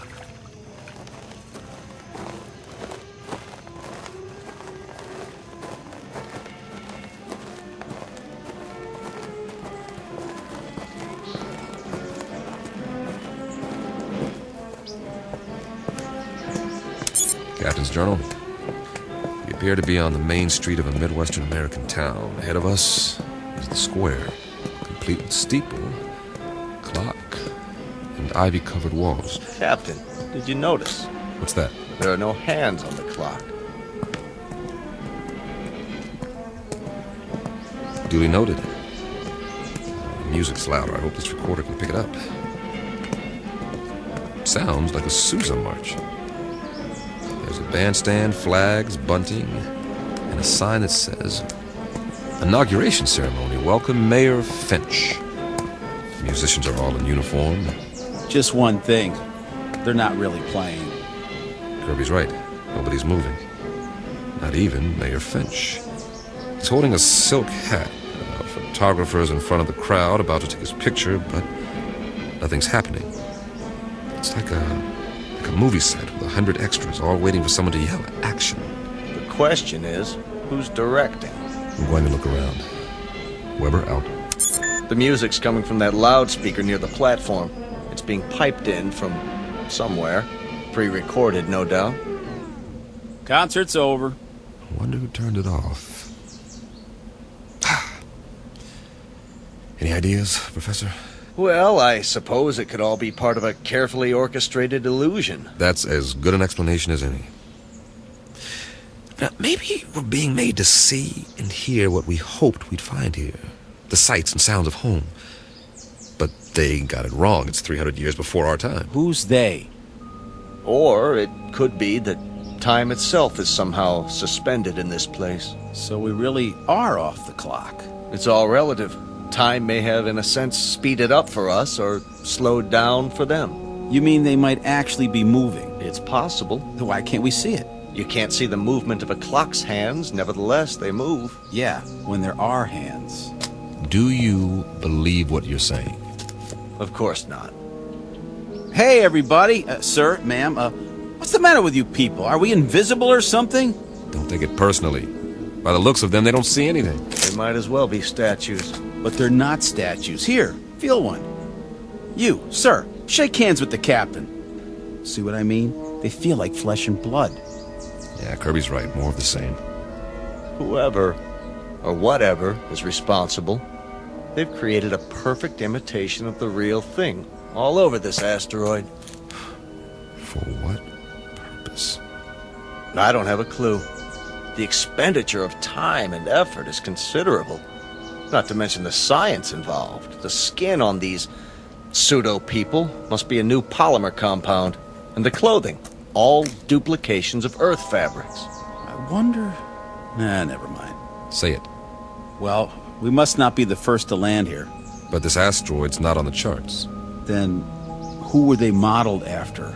Maybe somebody real is still here. Where? Could be anywhere. The streets, the buildings. I say we separate. We'll meet back here in an hour. Well, it's better than huddling together like frightened children. Right. Pete, you go that way, Carl. See where the street leads and take some readings while you're at it. All right. I'll cover the buildings along this side, starting with the hotel. Remember, 1 hour. Are your watches set? Yeah. Yes. Don't ask me what to set it to, though. Earth time or something else entirely.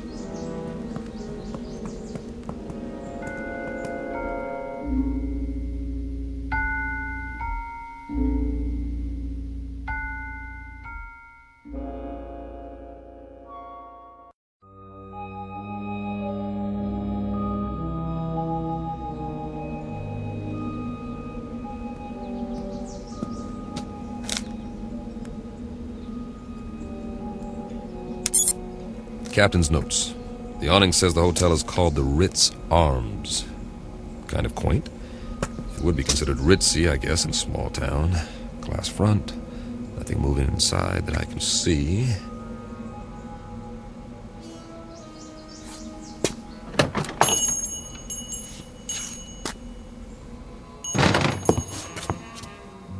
I should have brought the Visicam to record this. There's a clerk behind the desk, not moving, of course. And this is classic. There's an alcove off to one side. I can see 4 men seated around a table. A green lampshade, money. I think they're playing poker. Or they were before they stopped moving. And there's a waitress with a tray full of drinks. The big winner seems to be a little man with a gray mustache. Not your typical gambler, but he's all set to rake in the chips. He looks mighty happy. Hey, fella. Wonder what cards he's got here. I don't think he'll mind if I take a peek. 4 big, beautiful aces. Nice work. Oh, hold mistaken, that's a waltz coming from upstairs.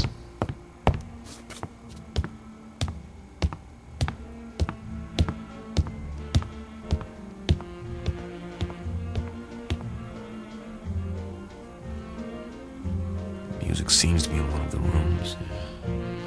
Hello? Hello? Anybody here?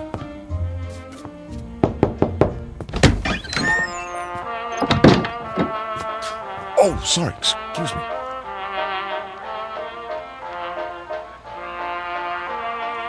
This room is definitely occupied. There's a candlelit table, I see an ice bucket, and a bottle of champagne. The music is canned. The couple is posed in a slow dance. She has a rose in her teeth, and he's got her bent back in a dip, kissing her throat. But what is she doing with him? A short, ugly man. Looks like he's never had a girlfriend in his life. But she's a real beauty. I don't know what's going on here, but I'm beginning to see a pattern. The theme seems to be dreams really can come true, but whose dreams?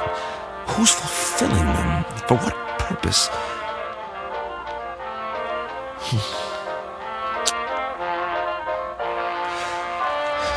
Web around. For now.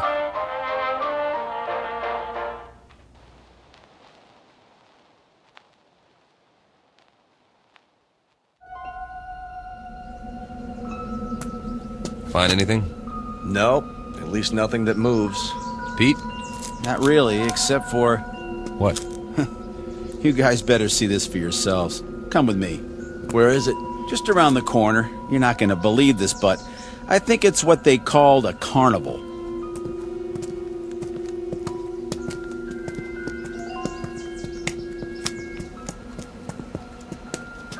That's what it is, all right. The Midway. Those booths along either side, people could win various trinkets of low value by throwing baseballs at steel milk bottles or firing toy rifles at targets. I was wondering. A test of skill, for amusement. Also the urge to gamble for those with a predilection for obsessive-compulsive behavior. What's in the tent? Oh, just some men in swimming trunks. Win $500, go 2 rounds with Tiger Loomis. Oh. It's not a real tiger. No kidding, genius. Let's have a look inside.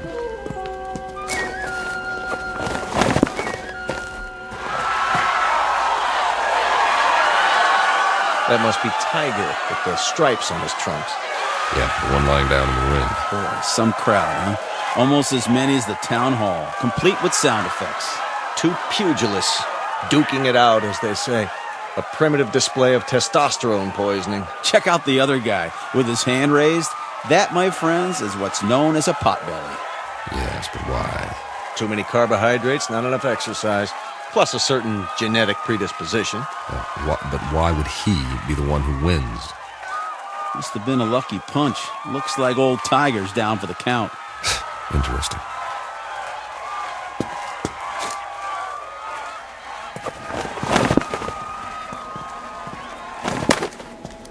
I think it's creepy. All these imitation people posed every which way. What do we have over there? I believe it's called a sideshow. Scantily clad young ladies who dance for the crowd, which is primarily male. That's nothing. Check out the stage at the end. See? I was saving the best for last. Get an eyeful of this.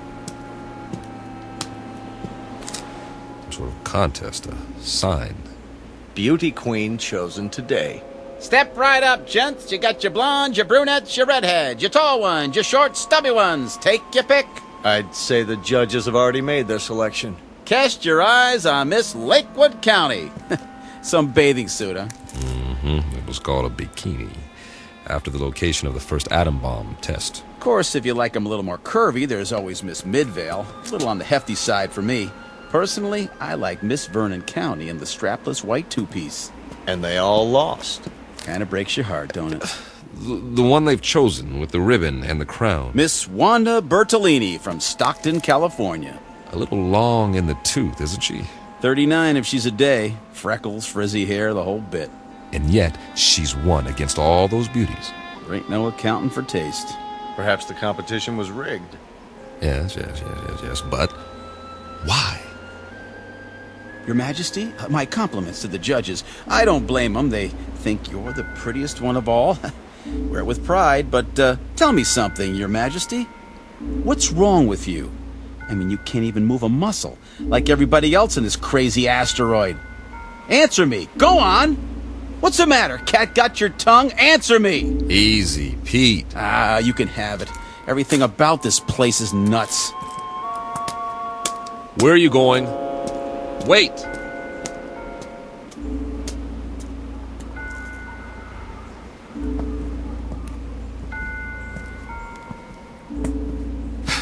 Now, Pete, don't let it get to you. None of us knows what's going on.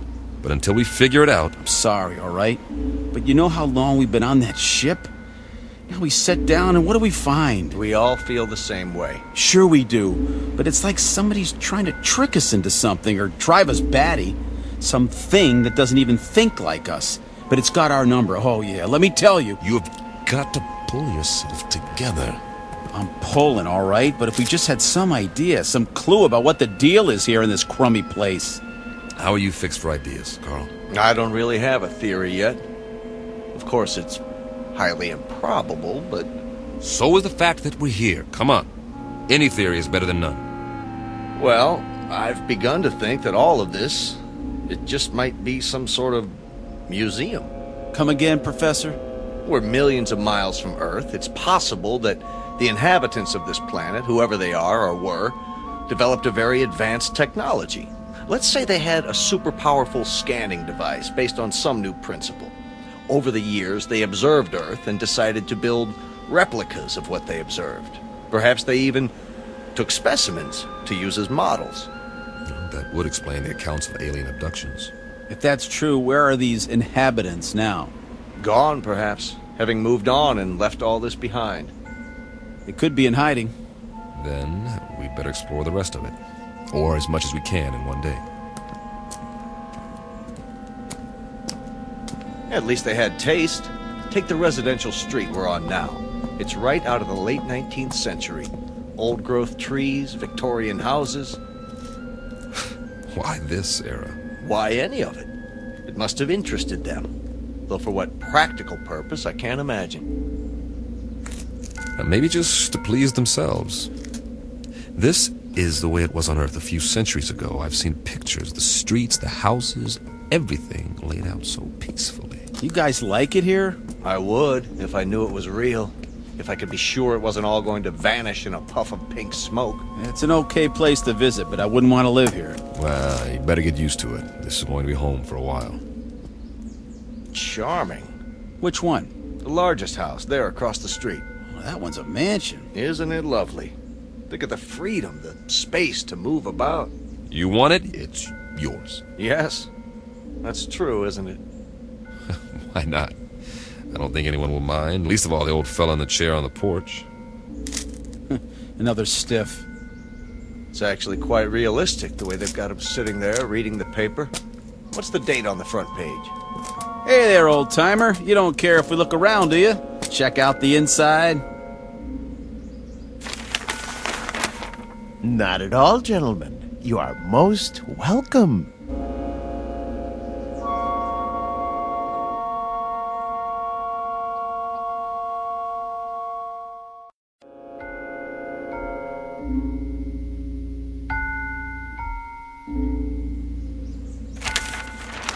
Jeez Louise! He talks! Forgive us, sir. You all look as though you've seen a ghost. We assumed that you were like the others. Oh, no. I'm Captain Weber. The name is Wickwire. Jeremy Wickwire. Ah, our pleasure. Peter Kirby, my navigator. Hi. Carl Myers. How do you do? Can't believe you're real. Isn't everybody? We used to think so. Not around here. Oh, the others are nothing to be afraid of. Really, they're not. We have so many questions. I don't know where to start. We can talk inside. Some tea, perhaps. Please, gentlemen, won't you come in?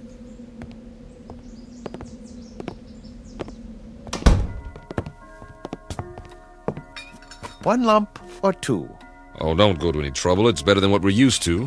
Believe me. I don't know about you, Captain, but I must have my tea this time of day. I wouldn't feel complete without it. Oh, it tastes great. Nice and hot. Beats the heck out of that tang. I'll say.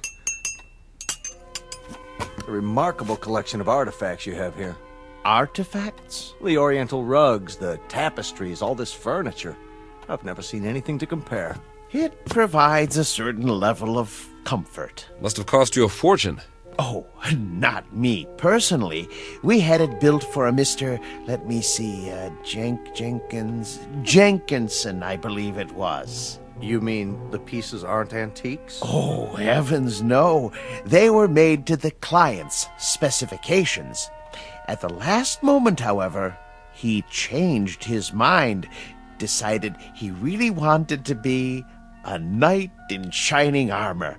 So now he's over in the medieval section, slaying a dragon. Then there's more that we haven't seen. Dear me, yes, we have many sections. Rome, Egypt, the Wild West.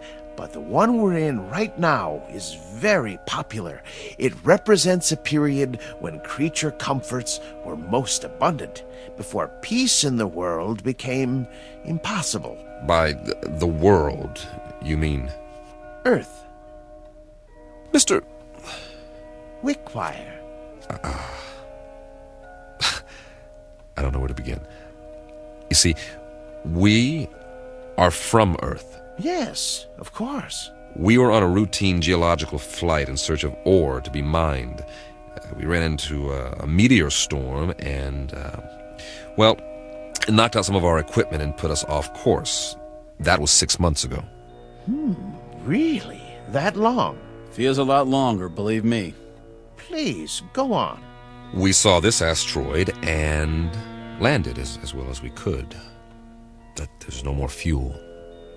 We're going to have to stay here until we can repair the communications module and signal for help. They'll think our ship was destroyed without an SOS beacon. I see. Then you're not from the Glades. The what? I've been expecting them. I'm due for a delivery. From Earth? May I ask a question about the Earth? Did they, by any chance, have that atomic war? Not as such. A cluster of smaller wars almost simultaneously. Most of the Earth's surface was destroyed. We're still picking up the pieces. Oh, dear me. That is bad news. More tea, gentlemen.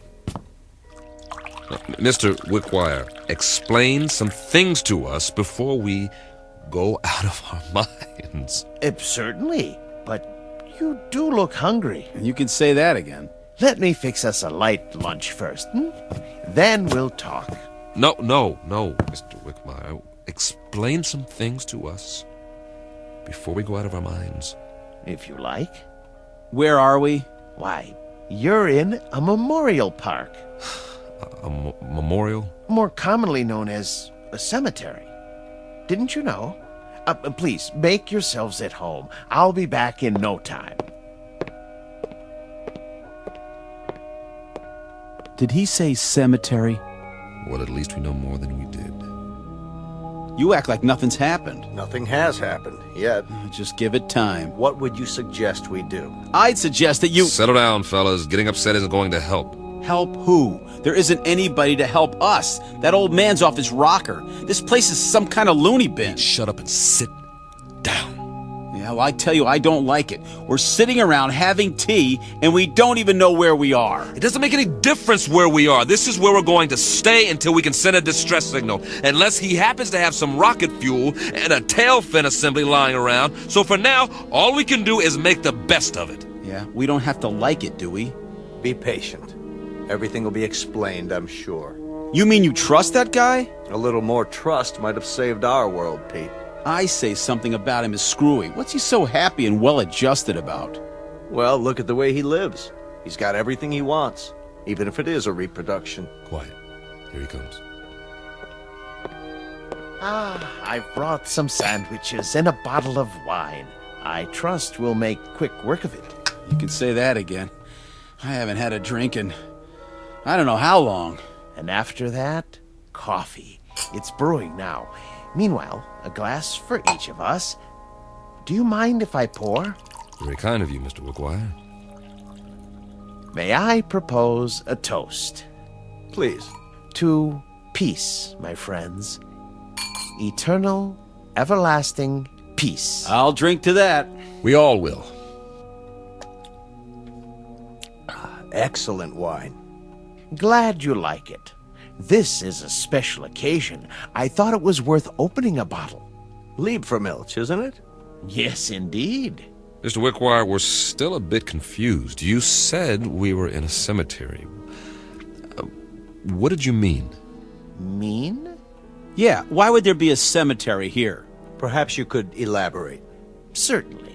But before I explain the details, you must give me some information. If you like. If your dearest wish could be granted, what would it be? I'm not sure I understand. What would you like to be doing most? Where would you choose to be right now? That's easy. Back on the ship, headed for home. And you, Captain? I'll go along with that. So will I. Splendid. Oh, one other thing. When you left Earth, what was the date? September? No. The year. 2280. Really? 2280? When you arrived, I thought you were the men from Happy Glades, but you couldn't be. We're still not following you. What's Happy Glades? The world's greatest mortuary. At least, it used to be. The management hit upon this scheme as a service to the few who could afford it. This scheme being... Why, this little asteroid. Moriarty bought it and paid well to keep it off the maps. For what reason? Simple, really. You see, the plan was to recreate conditions in which the dearly departed would be most happy. A favorite setting, a desired event. For example, if one had always wanted to be elected mayor, he'd achieve his ambition here for all eternity. So those people outside, they're all... Oh, not all of them. Just the select few. The rest are imitations. Simulacra, we call them, for effect. In other words, this is the place where your dreams come true after you've stopped dreaming. Yes, that might be a way of putting it. Very good. But a cemetery in the middle of space? Your boss, Moriarty, he could have bought a piece of property anywhere, in the desert, say, away from everything. Oh, no, you don't understand at all. Happy Glades promises eternal peace, everlasting peace. You couldn't have that on Earth, now could you? Especially with the wars you've described. He has a point. Let's finish the wine, shall we? It doesn't keep well once it's opened. Thank you. Cheers. Would you like some music? What kind? A somewhat limited repertoire, but there are all kinds of pieces for the player piano, popular, classical. Classical might be nice. Ah, yes. Something soothing to fit the mood. Mozart or Brahms.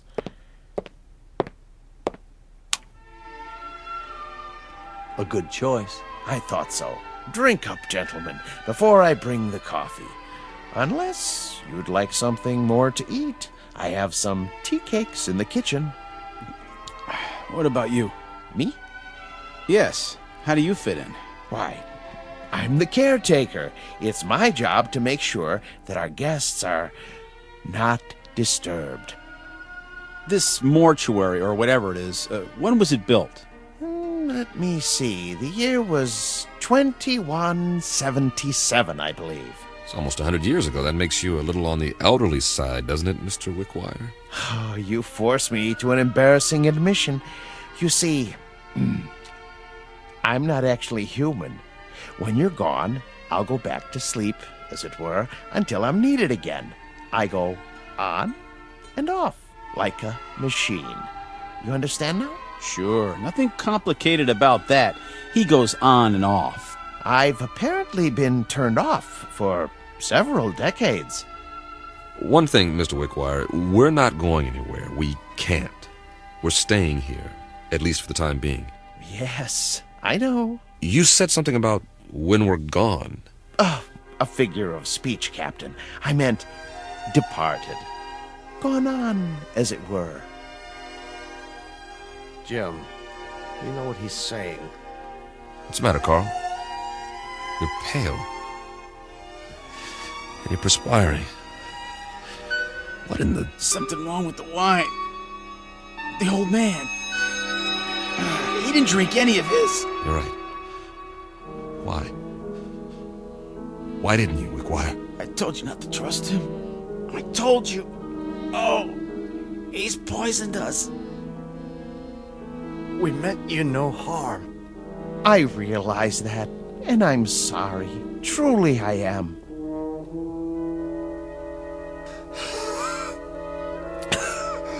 Give us the antidote. Give us the antidote. There is no antidote, Captain. Even now, the eternifying fluid is coursing through your veins. It won't be painful, I assure you. Oh, please. You've got to stop it. Oh, my dear friends, can't you understand?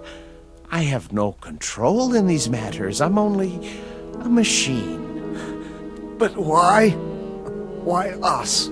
Because you're here and you're men.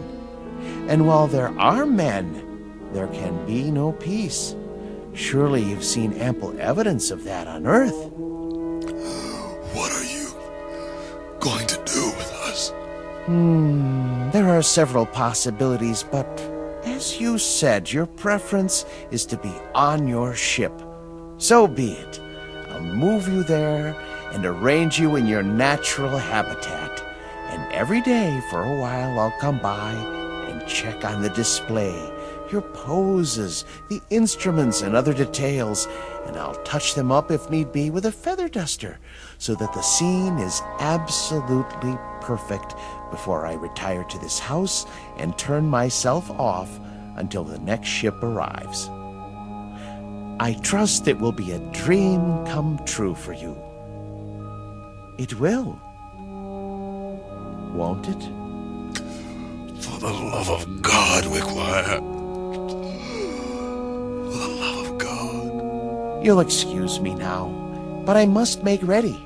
Oh, and gentlemen, I do most sincerely wish that you rest in peace.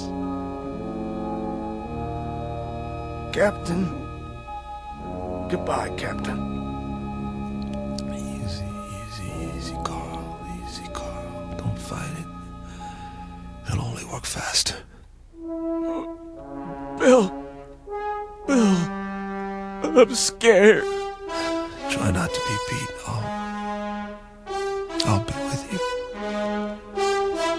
Be back on the ship soon. For all eternity. See you over there.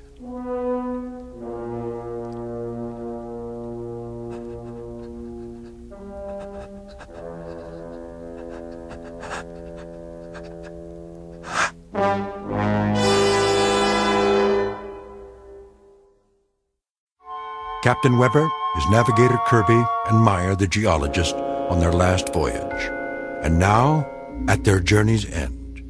All agreed what they wanted most was to be aboard their ship, ready to head home. Now they will have that wish forever. Unfortunately, it's a wish that can only come true in the Twilight Zone. The Twilight Zone continues in just a moment. You are about to enter another dimension, a dimension not only of sight and sound, but of mind, a journey into a wondrous land of imagination. Next stop, the Twilight Zone. Hi, this is Stacy Keach. I'd like to take a moment to tell you about our Twilight Zone website at twilightzoneradio.com. At twilightzoneradio.com, you'll find the latest information on these Twilight Zone radio dramas, including behind-the-scenes photographs, plus the newest product releases, trivia contests, ways to contact us, other Twilight Zone-related info and merchandise, plus links to other fascinating websites. So make your next stop twilightzoneradio.com. Visit twilightzoneradio.com to purchase these Twilight Zone radio dramas on cassette and CD, or call toll-free 1-866-989-ZONE. That's 1-866-989-9663.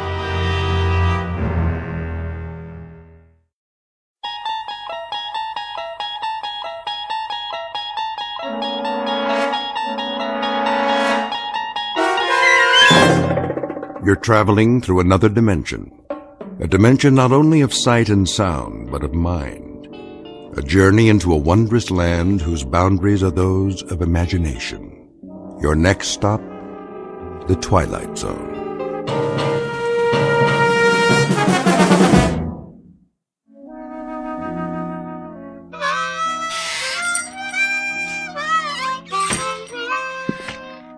Oh, hi there, Pete. Didn't hear you come in. Why don't you join us? Set a spell.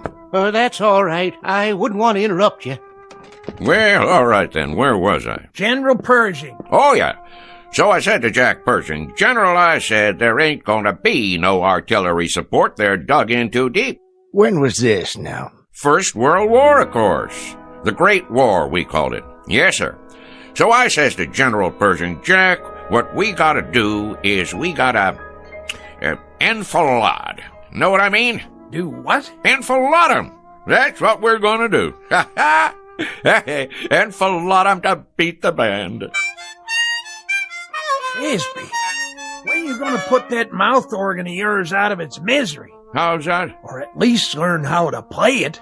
Helps me relax. Well, sir, old Blackjack knew who he was dealing with. And that was? They didn't call me old Enfilade Frisbee for nothing. Horseradish? Huh? Where do you keep the horseradish, Frisbee? Right where it always was, Pete. Third shelf down. Down where? On your left there, next to the pickles. You got catsup? Underneath the cash register, behind the beans. What's your hurry? Come on over. I got another chair. No thanks. I'll put a new log in the stove. If it's all the same to you, Frisbee, I'll just collect my goods and get on home while it's still daylight. Suit yourself. Oh, well, where was I? Oh, yeah.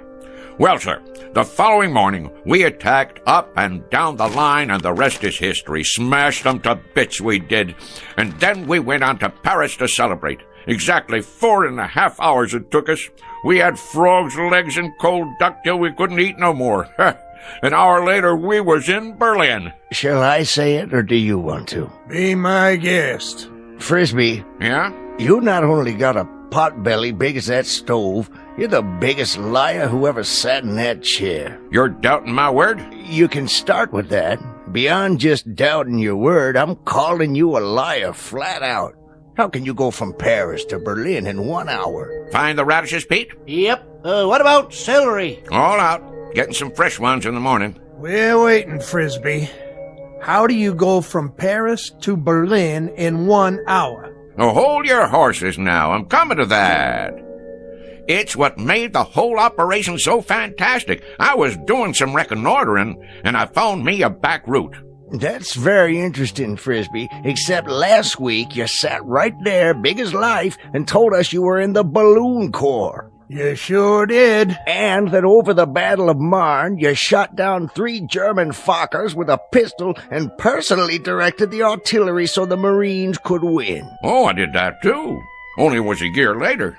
It was, let's see now, April of 1917. That's it. I heard enough. More than enough. I'm getting out of here. Well, now you might want to give that some thought, boys. Looks like rain to me. Rain? Sure enough, gonna be some rain. Tell by the clouds. You can always tell by the clouds, you know. Take that big job up on the hill. That there is a stratocumulus opacus. Anything you say, Frisbee. You fellas know anything about meteorology? Don't get him started.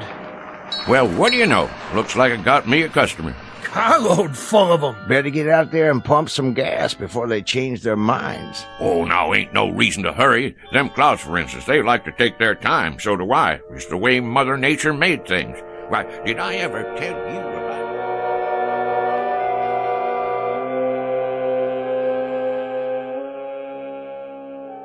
The slow-moving gentleman with the sizable mouth is Mr. Frisbee, proprietor of Frisbee's General Store, the local version of Gimbel's and Macy's. He has all of the drive of a broken camshaft and the aggressive vinegar of a corpse. As you've no doubt gathered by now, his stock in trade is the tall tale, the outrageous falsehood, the bending of truth up to and beyond the breaking point. What he doesn't know is that the visitors in the car out front are a very special breed, destined to change his life beyond anything even his fertile imagination could manufacture and embroider. The place is Pitchville Flats. The time is the present, or thereabouts. And Mr. Frisbee is on the first leg of a rather fanciful journey into a place we call the Twilight Zone.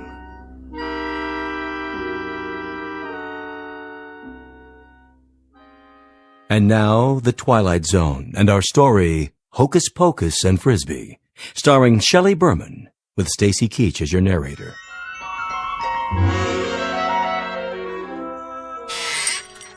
I believe I asked you boys a question. Oh, I'm sure you did. About meteorology. Well, I know plenty about that particular subject. University of Wichita it was. Got my doctorate in it. Did a treatise at the age of 13 that still uses standard text. Meteorology and You was the title. Talk was, it was the most scholarly treatise on the subject in the history of the field. My colleagues used to refer to me as Cumulus Frisbee. Cumulus Frisbee. Frisbee's a meteorologist. I'm vice president of the United States. Well, what do you say, Mr. VP? Better get out there, Cumulus. I'm coming. All finished, Frisbee. You want to add it up? You do it, Pete. There's a pencil and paper right on the counter there. I could do it in my head for you, but it's been kind of a long day. I'm a little pooped out. 1 bottle of catsup, horseradish. Ever tell you about the time I gave a demonstration, me against the computer machines? 13 of them, lined up in an auditorium.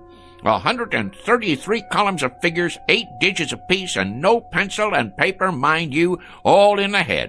Well, sir, people came from miles around. What happened, Frisbee? I thought no one would ever ask. 4 of the machines broke down from overwork. Not you, of course. 2 come up with incorrect answers, and I beat them all by 21 seconds. Ha ha. That does it for me. I simply can't take no more, Frisbee, I gotta tell you. Can't take what? I wouldn't mind if you was a bright liar. I mean, if there was some logic to it, but daggone, the way you tell it, well, you'd have to be 100 different people living in 200 different places in 12 different periods of American history. Hallelujah and amen. Shucks! What are they in such an all-fired hurry for? Time to do some work, Frisbee. You got customers. You just said a dirty word. Only thing that works in Frisbee's whole body is his mouth. All right. Keep your breeches on.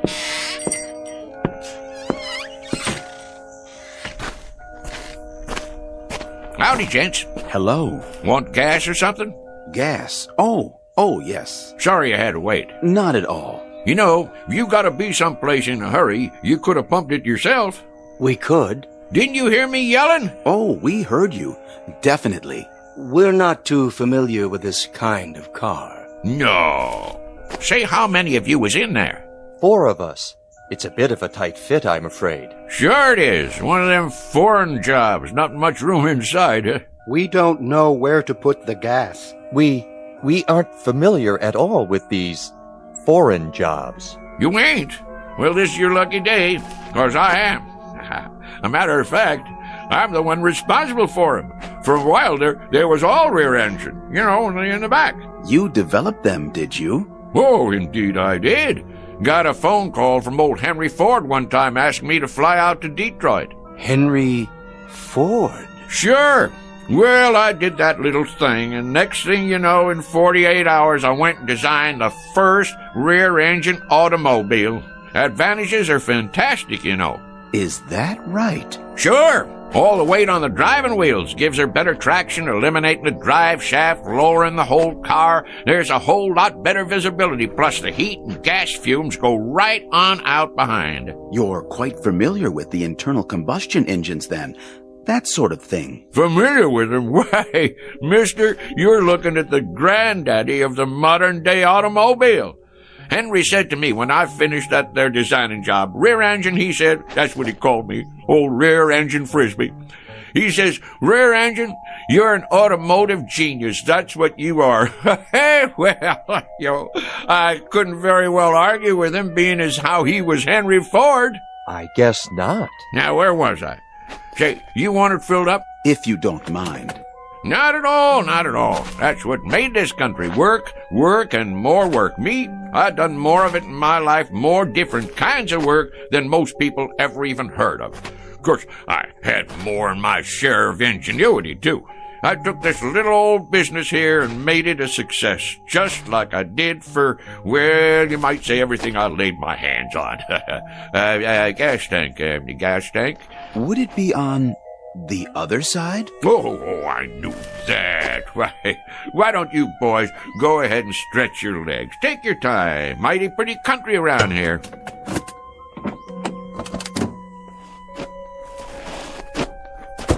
Yes, pretty. Of course, it wasn't very pretty when I moved in. First thing I did was plant all these trees, hundreds of them. I had to import them from my old friend Luther Burbank. You gotta give them just the right amount of water and a special kind of plant food I cooked up. This is the man. Without doubt. Frisbee, is that it? Not a common name. He must be the one. Frisbee. An incredible specimen. Done it all, knows everything, and everyone. All the greats. Then what we've heard is true. All of it. Absolutely. He studied at most of the major universities, holds a doctorate in at least 8 disciplines. A key man, obviously. Water and oil okay? I believe they are, but I'd feel better if you checked them. Might as well, as long as I'm out here. I'll just open the hood and let me see now. Where's the latch now? In the front, maybe. Front? Where? Oh, no, what am I thinking? In back? Of course, where the engine is. Engine. You're a big help, Mr. Frisbee. You don't know how much we value your personal attention. Oh, that's okay, boys. Look here. Ain't that something? They got the dipstick and all hidden away so's nobody can go messing with them. But I can see from here that they're fine. They're just fine. And they're fine and dandy. Well, that ought to do it. How much do we owe you? Looks like $5 and a couple of cents. Make it 5 even. Did you bring a supply of local currency? Right here. Which one? Will this do? This here's $20. That what it is? Yes, of course. 20. I think I got some change. Change? In my pocket. Hold on now. Did we give you enough? Oh, sure, but you got 3 5s coming back. That's not necessary, Mr. Frisbee. You keep it. Huh? For your trouble. We have no need of it. That's mighty decent of you. You folks from around here? No, we're from quite a ways off. Well, if you're planning to drive a spell, I'd check in someplace first if I was you. And why is that? Those are dangerous-looking clouds. Dangerous? Yes, sir. We're going to have some rain shortly. You can tell when it's going to rain? Rain? Mister, I can tell when the humidity drops 0.5%. I can predict fog, smog, hail, sleet, snow, dew, and freezing 24 hours before it happens. Really? Well, I was working on a perpetual motion machine in Sioux City, Iowa back in 1921 when I got a call from President Harding. He was begging me to fly to Washington, D.C. and help him set up their meteorology department. Is that a fact? Not only is it a fact, but I'm giving it to you oversimplified, kinda. 'Cause I'm too modest to say what they put on the medal they gave me after I got 'em on the right track. That's how come you have weather predictions on the news. Mr. Frisbee, we were wondering if... Not yet. We'll see you later, Mr. Frisbee. You will? You may rely on it. Well, that'd be real nice. Stop on back and we'll sit around and talk some more. But mind what I told you about the weather. Best check into a motel or something till she blows over. We'll do something like that. Thank you so much, Mr. Frisbee. Into the car now, gentlemen. Well, you take care now. Oh, we will. We will.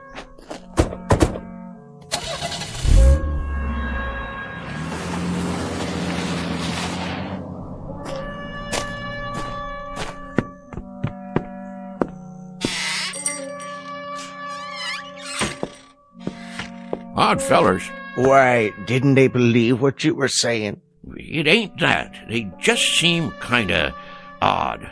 Wearing suits like business fellows from the city. Handed me a $20 bill like they didn't know what it was. How come you didn't tell them you was Andrew Jackson and that was your picture on it? That's one of the few things I ain't heard 'em claim. Wait around here long enough and you will. Well, we'll see you tomorrow, Frisbee. Yep, see you tomorrow. Sure enough, boys. I'll be here. Same as always.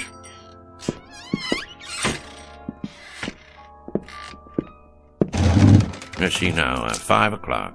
Sounds to me like a good time to close.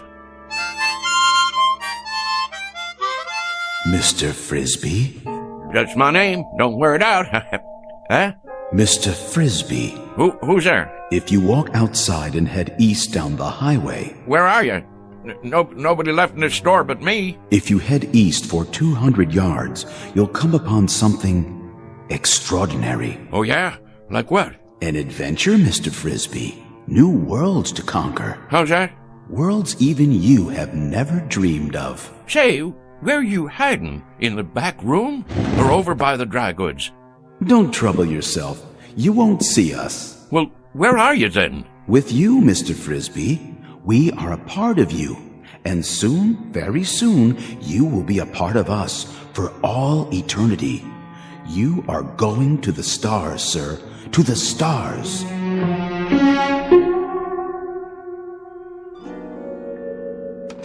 What do you mean, the stars? You talking about going to Hollywood? The stars in the heavens. You're not afraid, are you? Afraid? Me? Stonewall Frisbee?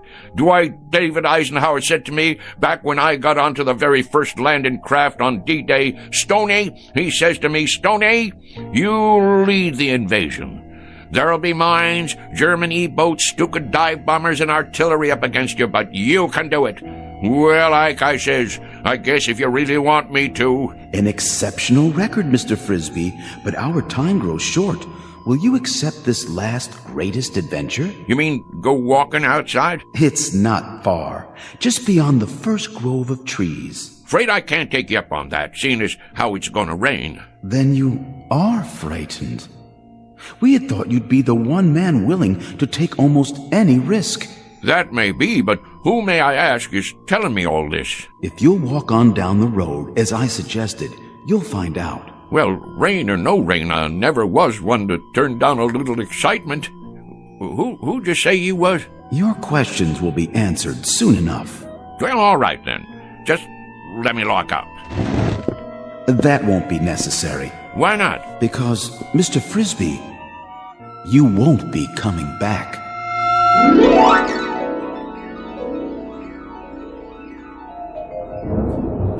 Well, will you look at that?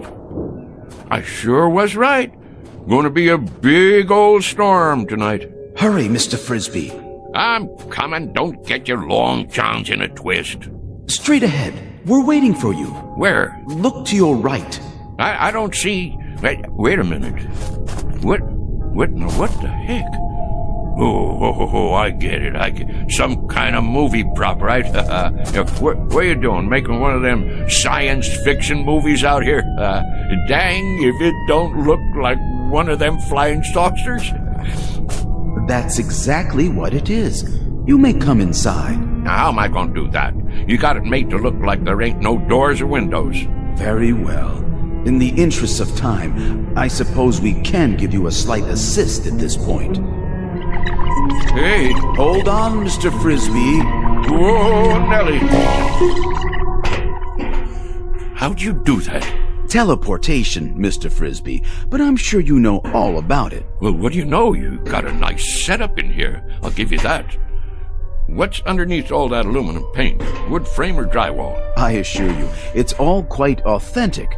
Impressed? Me? Impressed with this rinky-dink set? Why, shucks, it looks like a flea on a doll compared to the one I designed for the United States Space Agency. Oh, we didn't know they had flying saucers yet. Apollo, of course, and Viking. Well, mine was called a Buzzard. Biggest span you ever saw. And that was back in 51. Old Rocket Thrust Frisbee, they called me. Please, Mr. Frisbee, be good enough to follow me. Well, don't this take all? How do you do, Mr. Frisbee? Welcome, Mr. Frisbee. How do you... So this is part of that movie prop. That's it, ain't it? Some kind of Hollywood thing. Advertising a flying saucer picture, huh? In a word, Mr. Frisbee, no. This is an actual spacecraft. Ah, go on now. And we, my colleagues and I, have come here from another planet. We have indeed. All this way, across the interstellar darkness, to meet you. Well, in that case, I'm leaving. Correction, Mr. Frisbee. You are staying. Wait, let me loose. I can't even wiggle my toes. I suggest you stop struggling against the force field and relax. After all, you're going to be here a while. A very long while in Earth terms. Why not make yourself comfortable while you prepare to meet the others? The others? That's right. The Intergalactic Council.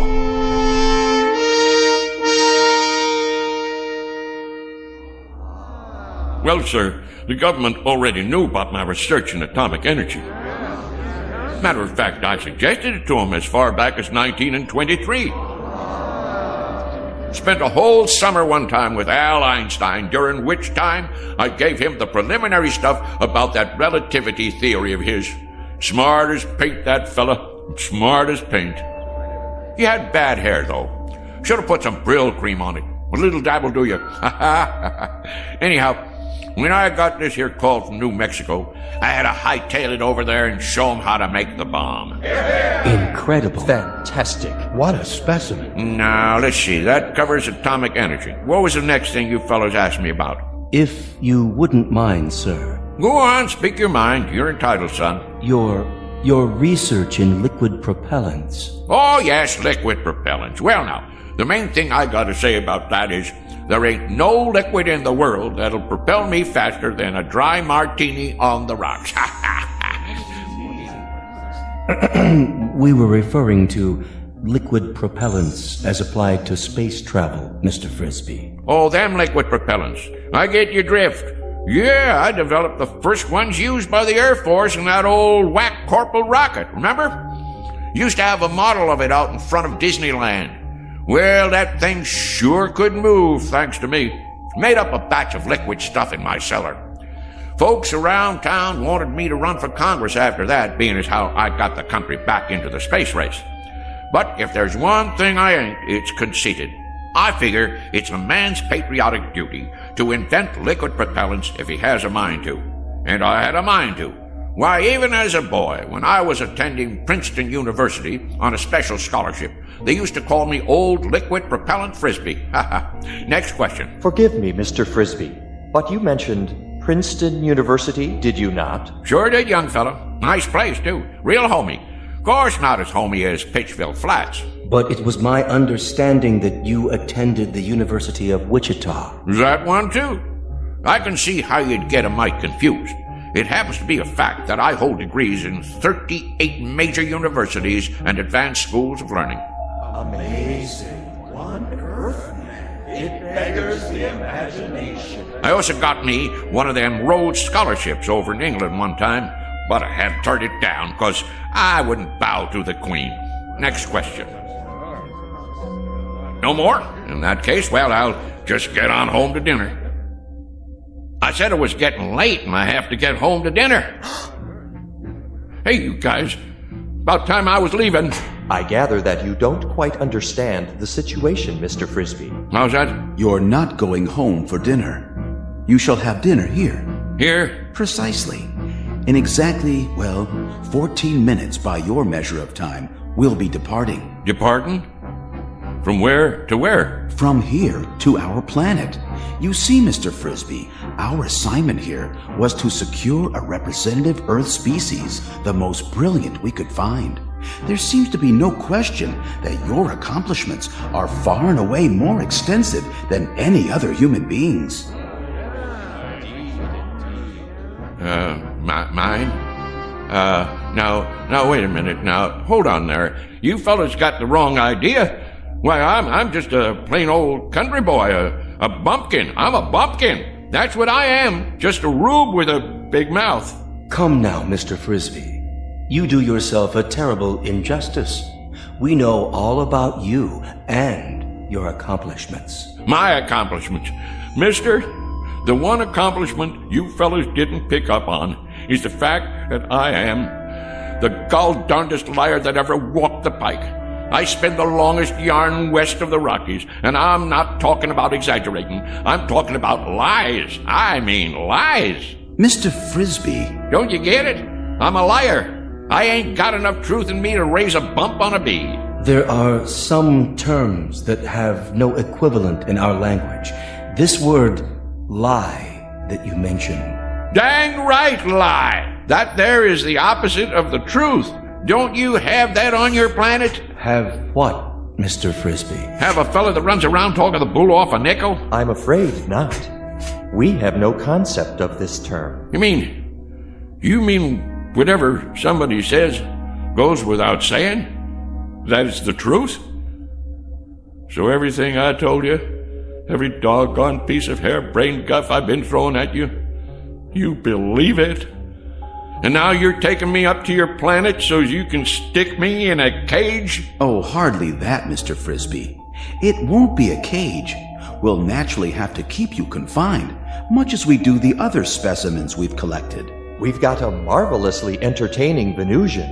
He sings simultaneously in 8 different octaves, and he accompanies himself on percussion with his tail. Now, you listen to me. I'm a bona fide American citizen, and I got my rights. And furthermore... Please contain yourself, Mr. Frisbee. Since we'll be departing very shortly, you have your choice of dinner now or later. Perhaps you'd prefer waiting. What is your pleasure? I'll tell you what my pleasure is. My pleasure is to punch you right smack dab on the jaw. What the... Don't be alarmed, Mr. Frisbee. That was only a mask, a disguise we use to pass among Earthlings. This is my real face underneath. I hope its appearance doesn't unduly disturb you. Mr. Frisbee? Whoa! Mr. Frisbee!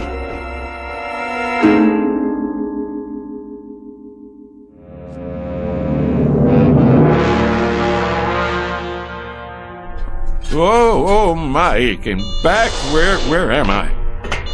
Feeling better, Mr. Frisbee? Better than what? I thought I should tell you. We'll be departing in 5 minutes. You still on that kick? Listen to me. I ain't interested in departing anywhere except from you. I never been more'n 50 miles outside of Pittsville in my life, and that's the one record I'm right proud of. Curious remark. It does not compute. You took a bump to the head. Lie still. I'd better scan you. Get that thing away from me. It's only a vibrometabolic scanner to detect organic damage. Stay back, I tell you. You're in perfect shape. No spikes in your brainwaves. None whatsoever. Remarkable, I must say, for someone with such active cranial matter. Man, the last time I saw something like you, I'd been 4 days on a corn jug. And even at that, what I thought I saw was a whole lot prettier than you. I'm sorry you find my features distasteful. On our planet, my appearance is considered quite satisfactory. But if you prefer, I could wear another one of those pseudo-faces. This place where you're from, do the girls look like that too? The females? Why do you ask? Because if they do, it's a downright wonder you ain't extinct. Please try to accept my true appearance, Mr. Frisbee, much as we have become accustomed to yours. Some effort is required on both sides. Shall we, I believe the customary phrase is, shake on it? Don't point your finger at me. What you got there, a claw? A gesture of friendship, Mr. Frisbee. Hands across the galaxy and all that. Well, okay. but don't you go pinching me. You're built hard as a crawfish, I'll say that. Oh, we are indeed, by your standards, which is quite fortunate for us, considering the gravitational pressures on our home planet. You have a match on you? Pardon? For my pipe. Hold on. I gotta light my overalls. What are you doing? Helps me relax. A pinch of Prince. One time a guy come in my store and he says, "You got Prince Albert in a can?" And I says, "No, I already went and let him out." Never mind. You boys wouldn't understand. I'm afraid there's no smoking on the ship. Well, who ever heard of a rule like that? It upsets the negative ion balance. No, I really ain't going. What do you think of that? Well, I suppose if you sit over here, directly under the laminar flow. Kinda chilly. Ooh. Don't you boys have a wood-burning stove at least? Must get mighty close to freezing up there in outer space. What's that? Oh, that? Oh, that's just my old harmonica. Want I should play you a little tune?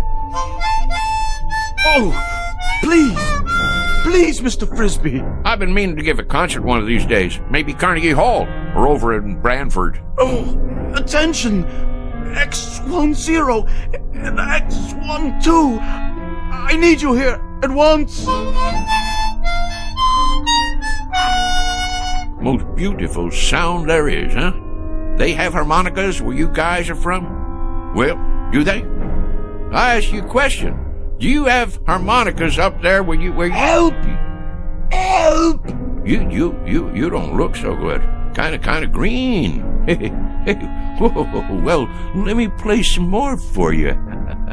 Ain't nothing like a little tune before dinner. That's what I always say. What's that horrible sound? It's that object. I've got to get it away from him before it's too late. Back. It's dangerous. Stay away from it. Save yourselves.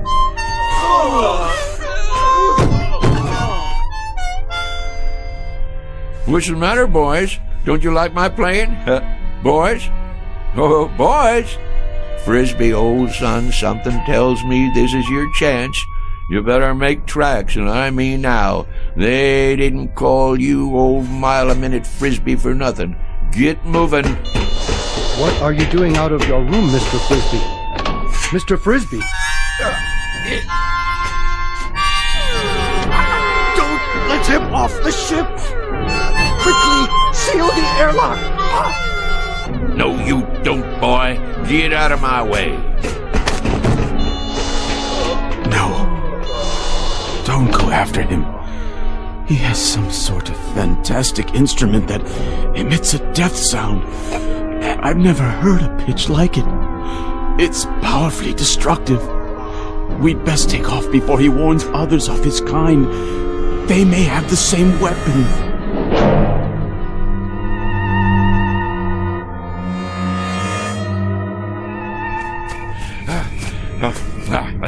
Can't catch this old boy, can you? Go on, get out of here. Get on back where you come from. That's it. Scat.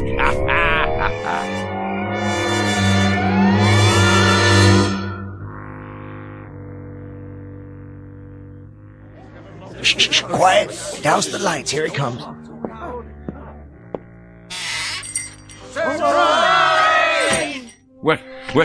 What's going on here?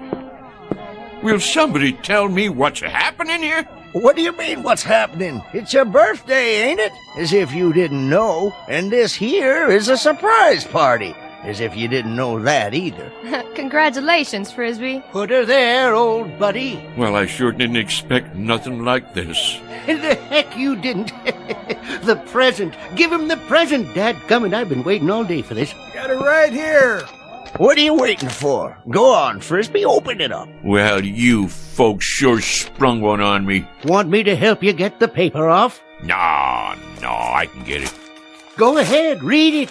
What is it, some kind of trophy? It's what they call a lovin' cup. Went into town and ordered it special. Go on, read it out loud.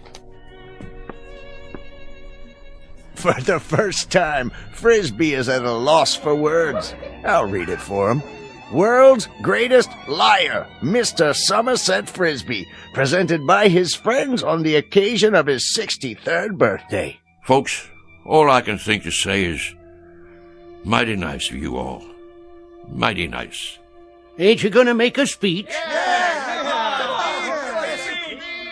Yeah, Frisbee. Tell us one of them real whoppers. Like where you been the last couple of hours? Was you inventing something? Or maybe you just took a quick trip to the moon? Well, you ain't far wrong, and that's a fact.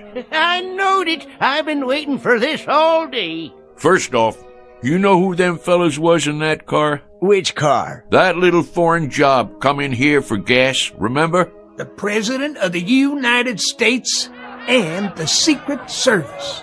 Well, I'll tell you who them fellas was. They was from outer space. Oh, isn't he the living end?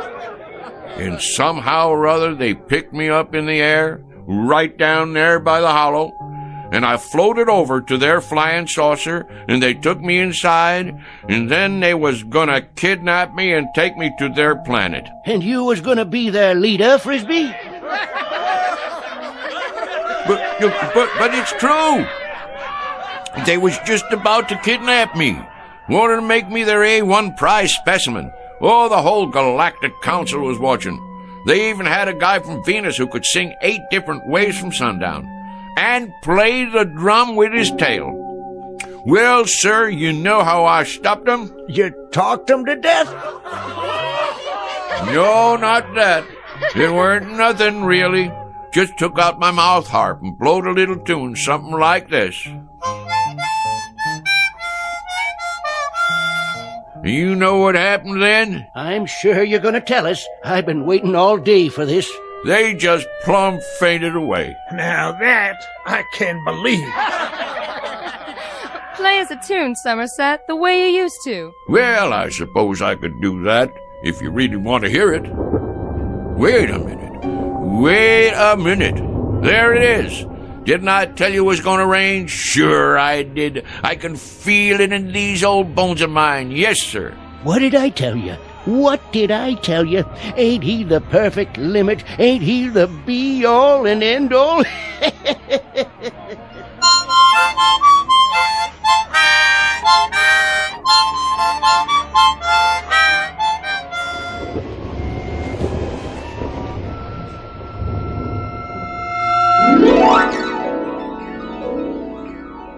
Mr. Somerset Frisbee, you might have profited by reading an Aesop fable, the one about the boy who cried wolf.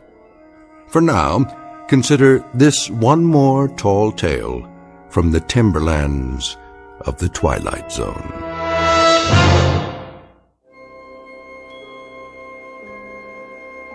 Hi, this is Carl Amari, producer of the Twilight Zone radio dramas. I'd like to take a moment to tell you about our official website at twilightzoneradio.com, where you'll get the latest news and information on these Twilight Zone radio dramas. Plus, at twilightzoneradio.com, you can digitally download 3 free episodes or any of our episodes for only $1.95 each. In this age of ever-changing technology, we've decided to make these episodes instantly available to you by making the Twilight Zone radio dramas a digital download-only series. This means that this series will no longer be offered on CD. The CD collections at our website are now being offered while supplies last at buy one, get one free. So be sure to get your favorites before they're sold out. Be sure to visit us often, and I'll see you in the zone.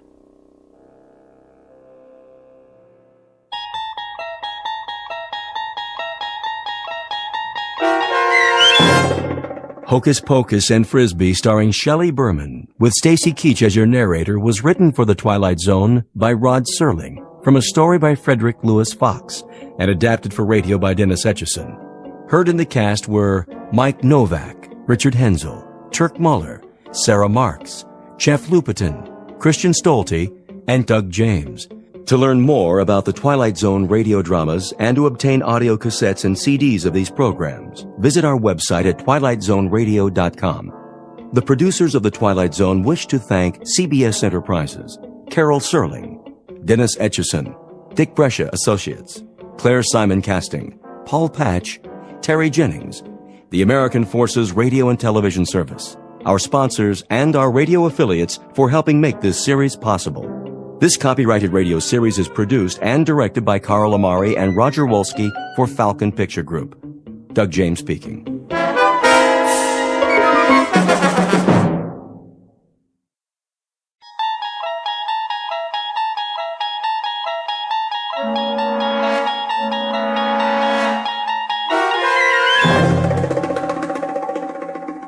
You unlock this door with the key of imagination. Beyond it is another dimension, a dimension of sound, a dimension of sight, a dimension of mind. You're moving into a land of both shadow and substance, of things and ideas. You've just crossed over into the Twilight Zone.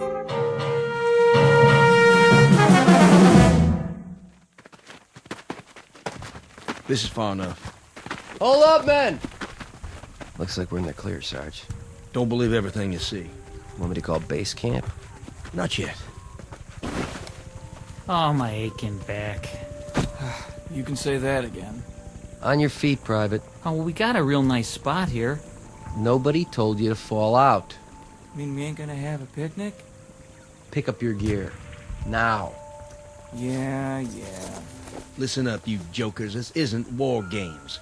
You want to get home in one piece, you follow orders, or you can lay down and die right now. You got that? Sergeant? What is it, Phillips? I can do some recon if you want. Check out the river. Not now. If it's all clear, maybe we could cross. Forget it, Pip. I need you here. But, Lieutenant, base is only a few clicks away. If Charlie's behind us... Charlie's close. I can feel him. And you've been here as long as I have. You'll feel him, too.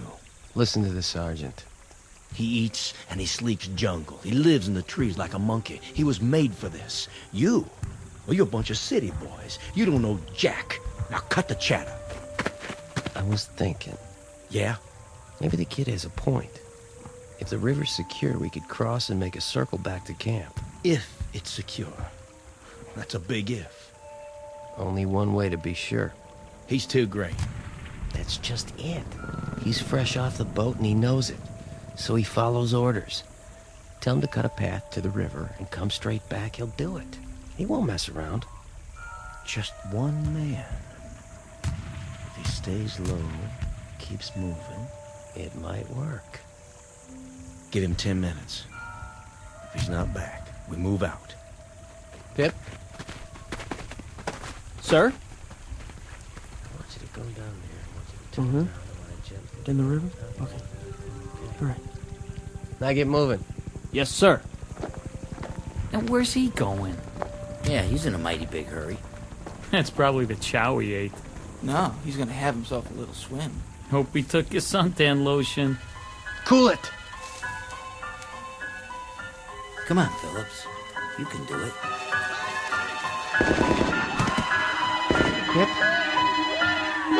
Pip? Pip! Pip! Pip! Mr. Phillips? Mr. Phillips?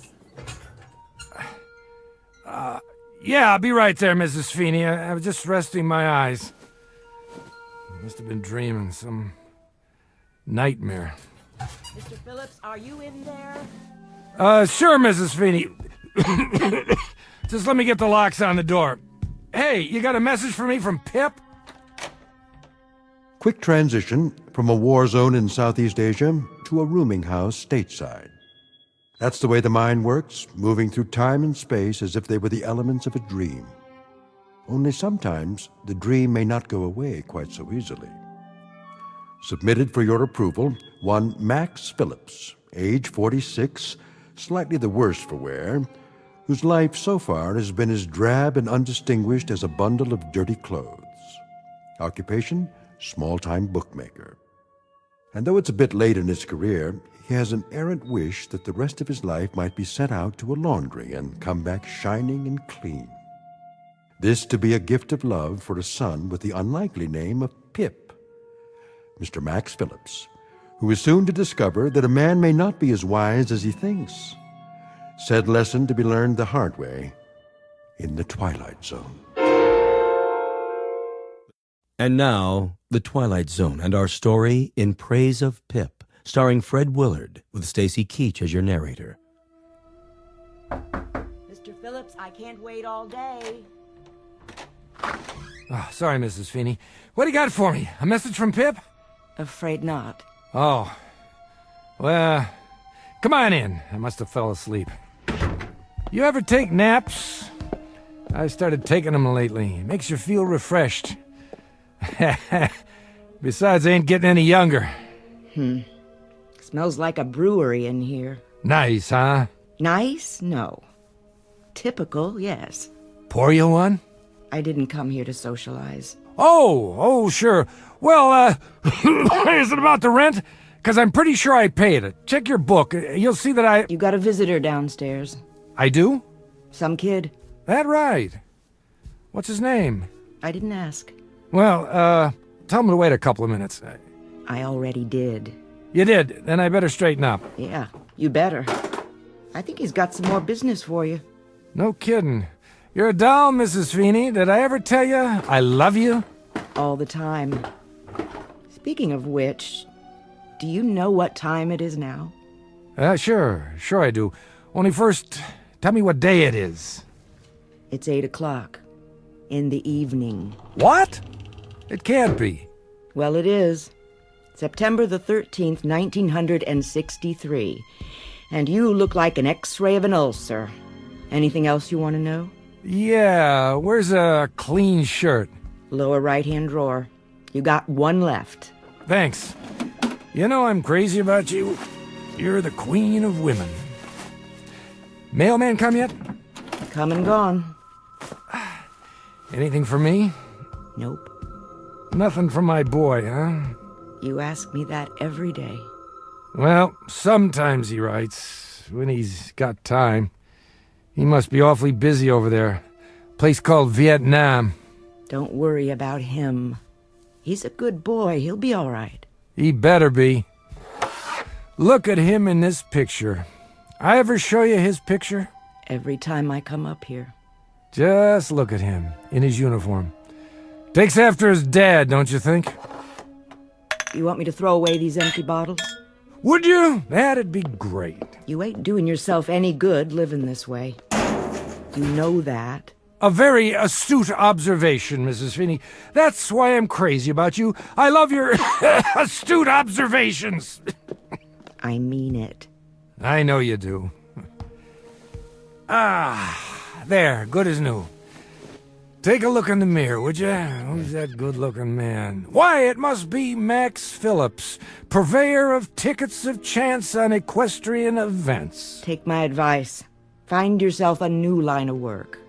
Well now, here's an observation of my own, Mrs. Feeney. One of these days, I'm going to drink my last drink, accept my last bet, perform my final con, and then I'll be ready to go out and meet Pip when he comes back. And you know what I'm going to tell him? I'm going to tell him that his old man finally wised up. And when will that great day happen? Oh, one of these days. That's what they'll put on your gravestone. Mr. Max, one of these days, Phillips. It's kind of a pity, you know. You're not such a bad guy.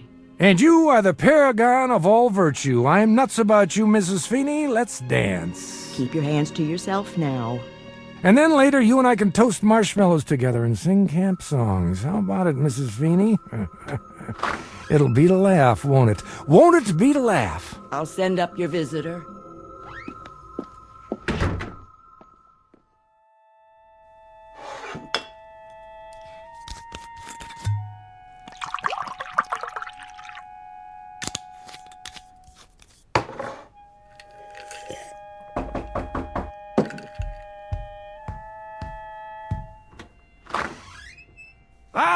Well, hi there. Pete, isn't it? George. Georgie, that's right. Hello, Mr. Phillips. Please, step into my office.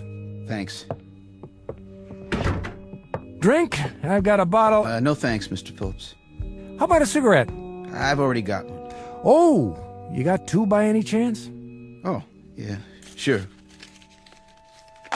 Thanks, kid. I just ran out. There, that's better. Well, Georgie, what can I do you for? Another bet? Mr. Phillips, Shady Boy lost yesterday. He sure did. That's the way of the world, Georgie. The rich get richer and the long shots lose. So what's to do? But you told me he had a good chance. Did I? Well, see, the thing of it is, though, it rained yesterday. Tears up the turf pretty bad. You said he ran good on a wet track. I said that? Yes, sir. Proving how little I know about handicapping. Look, Mr. Phillips. What, George? Sure you don't want a drink? Just a little one? Look, I bet every nickel I had on him. Ah, that's a real shame. What am I going to do? I give up. What? Well, I was hoping, maybe we could work something out. Like what? You know, George, it's funny, but I can't think of a single thing. Can you? It's funny, all right. Just a big joke to you, huh? Lots of laughs. Where'd you get the money, George? What do you care? I'm serious. Where'd it come from? Doesn't matter. I got it, all right? You borrowed it? Sort of. From where? The place where I work, all right? The place where you work. An office. A white-collar crime, huh? I told you, I only borrowed it. Sure you borrowed it, without anybody knowing that you borrowed it. How right am I? So what happens now? What do you think happens? I'll go to jail. Now that I'll make book on. Poor Georgie Porgy, one of the new breed. A Johnny-come-lately brains right out of college and a second-guesser head. What a shame. So I ask you again, Georgie, what's to do? Well, that's why I came to see you. I have to put the money back by tomorrow morning. If I don't, they'll know I did it. Make a note of this, George. I'm about to slip you a real tip. Guaranteed the truth of the day. What's that? My name is Max Phillips. I'm a bookie. That's my profession. I accept wagers and give out ticket stubs on horses. I do not accept sad stories and give out advice. Comprende? Yeah. However, I will loosen up this much. I will go so far as to remind you of the following.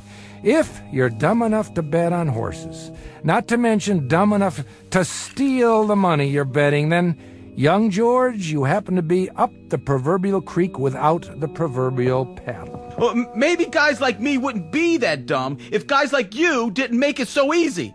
Let me get this straight. I made it easy for you? Supply and demand, buddy. As long as there are people like you, there'll be guys like me. Get it? Maybe so. But you laid on a pretty good story how easy it'll be. I've never done this before. How was I to know? How old are you? 19. My kid's 19. See that picture over there in the dresser? He's a lot like you, but he's got smarts. He wouldn't bet that 12 o'clock was midnight. Good for him.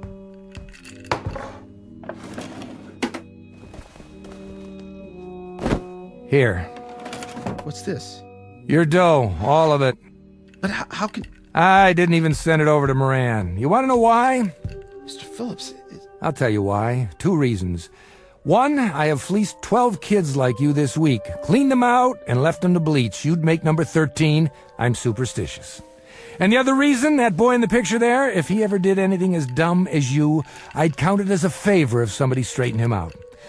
So, why don't you run along now before I change my mind? Man, Mr. Phillips, what about Moran? You're referring to the gentleman who employs me. What'll he say? I mean, I hear he's a pretty tough character. Wrong. He's an angel, a kindly, sensitive man. Salt of the earth. If he finds out that you gave me back my money, he'll say it was a Welch. Oh, no doubt. But it'll be my problem, not yours. Thanks, Mr. Phillips. Thanks a lot. Let me tell you something, George. You can welch on a bet. That's S.O.P. But don't get like me. Don't welch on your soul. Then you wind up hating what you see in the mirror, and that can make it rough when you shave. Good night, Mr. Phillips. Good night, Georgie Porgy. Sleep tight.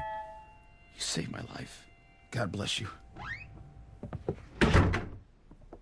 This one's for you, Pip. Oh, and Pip, can you hear me, son? Please take care of yourself. Take real good care.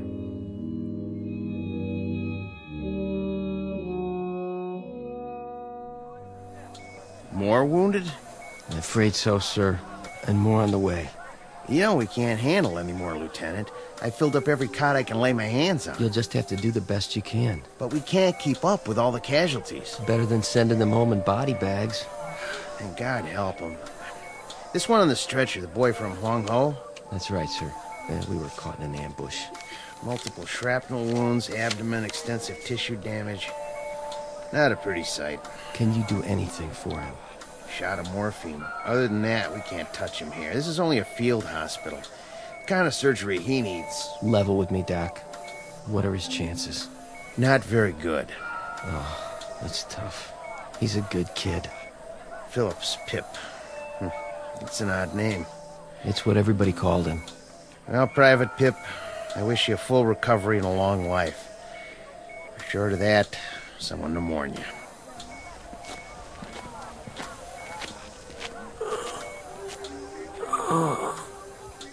Dad? Dad, I need you. Help me.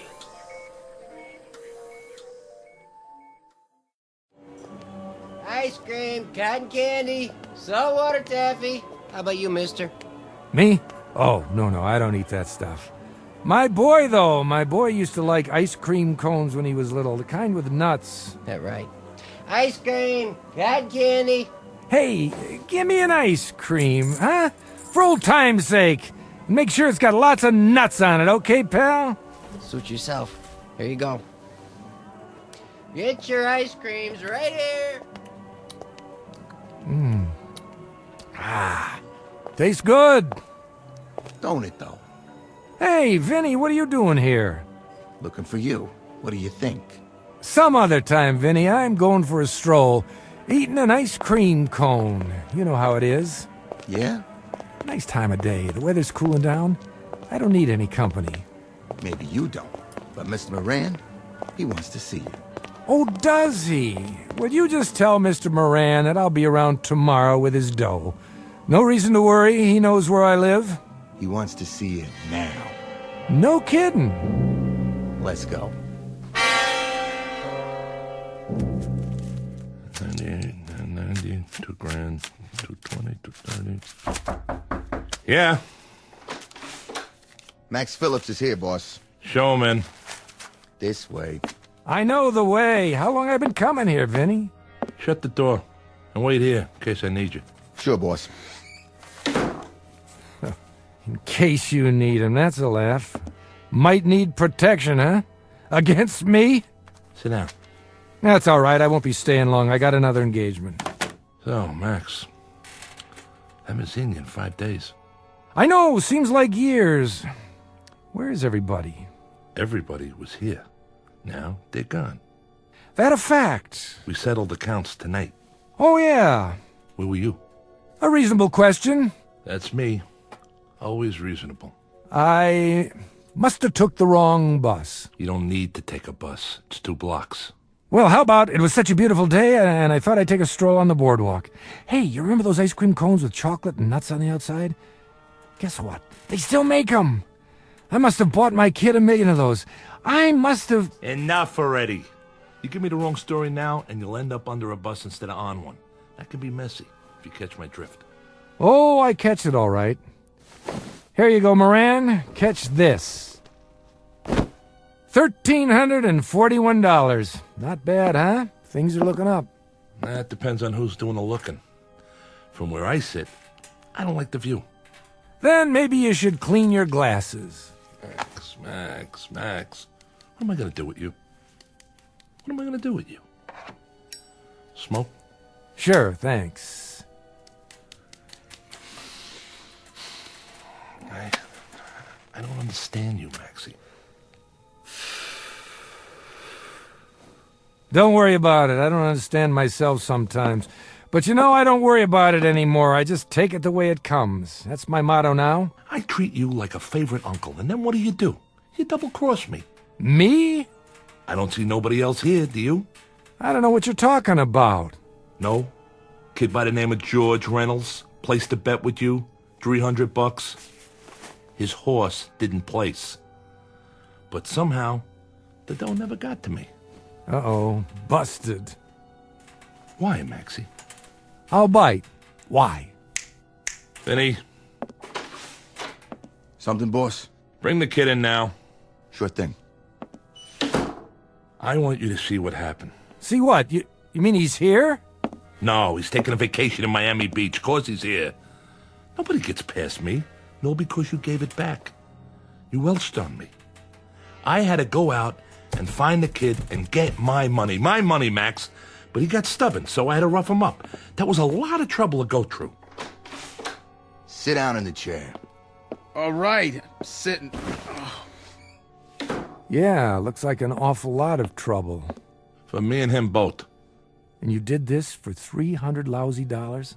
A little attitude adjustment. Please, Mr. Phillips, don't let him hit me anymore. All right, I get the point. Let him go. No can do, Maxie. You know what happened if I give him a free pass? This would be the first of a long line.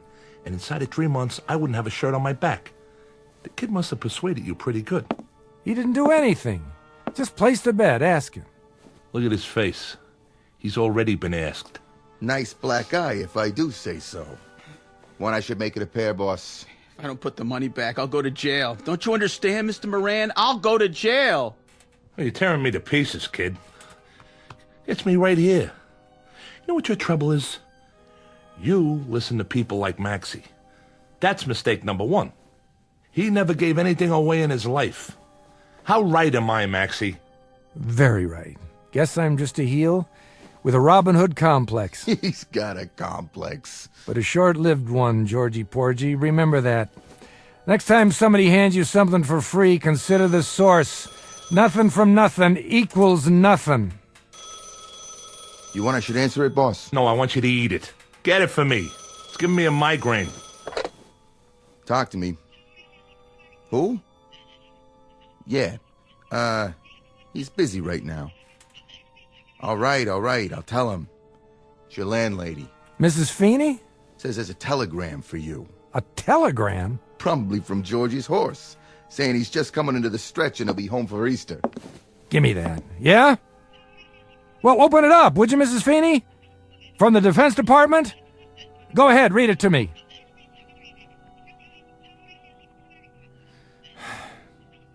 Thank you, Mrs. Feeney. No, I'm all right. Thank you. What did it say? Bip's been wounded. My son is dying in a hospital somewhere, a place called Laos. There isn't even supposed to be a war there, but my kid is dying. It's to laugh. I swear it's to laugh. Hey, Maxie, that's a tough break. Yeah. I'm real sorry to hear it. See that amusement park down there? My kid loved to go to amusement parks. That one especially. I used to take him on Saturday nights. Just the two of us, like tonight. This is a Saturday. Oh, look. He ain't dead yet.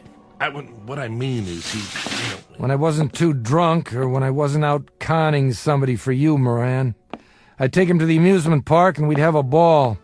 Take it easy, huh? You know, Moran, I think you're wrong. I think I have given something away. And you know what it was? My son Pip. The good part of me. The clean part. The only part I was proud of. Give me that envelope. What are you doing? Take your money, Georgie. Put it back where it came from Monday morning. Nobody'll be the wiser. Except you. Thanks, Mr. Phillips. I hope you learned something. Now get going. If you say so. Hold it right there. Don't listen to him. Look, Max, I'm sorry about your kid and all, but that don't give you no call to... Moran, no more from you. No more. 20 years ago, I should have spat in your eye. I don't know why I didn't. 20 years. I should have remembered how little time a man has to raise a son. The honor goes to you now, George. It's a little belated, but it's the best I can do. Just a minute. Go ahead and get out of here while you can. Walk fast, and don't stop, no matter what. I'll never forget this, Mr. Phillips. You ain't going nowhere. Yeah, he is. Who says so? This. What's that? Are you crazy? You pull a knife in here? In my place? Tell your man to take his hand out of his pocket. If he's reaching for a cigarette, tell him the smoke's starting to bother me. But if he's reaching for anything else, Tell him I'll cut his heart out before he gets his hand out of his coat, and then I'll go to work on you. Don't listen to him, Vinny. Do it. With pleasure. No, you don't! How'd you like that? How do you like this, you cheap punk? Boss, he stuck me. You're nuts, Max. I'm getting out of here. Not so fast! Let go of me. Okay, as soon as I make sure you're not getting up.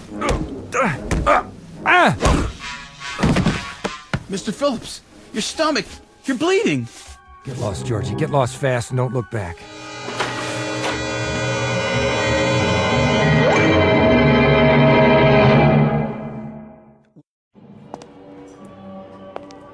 Can't get my breath. Now I'm having trouble seeing and hearing. What's going on? Maybe it's too late. I was gonna change, that's a fact. I was gonna change. No more bets, no more bottles.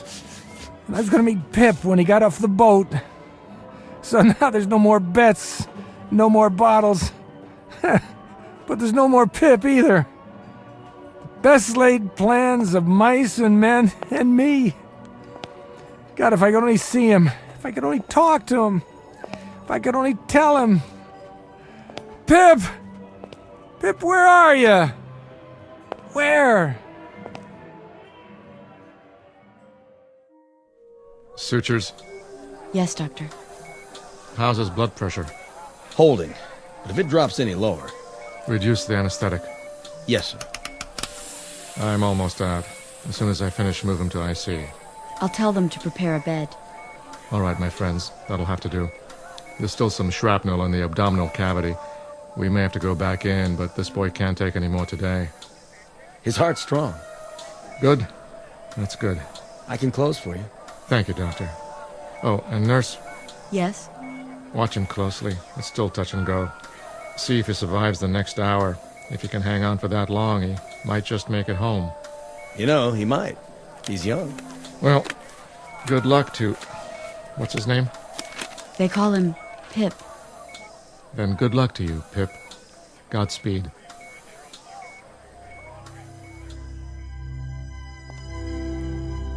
Why'd they shut this place down? It's early. Isn't anybody here to sell tickets?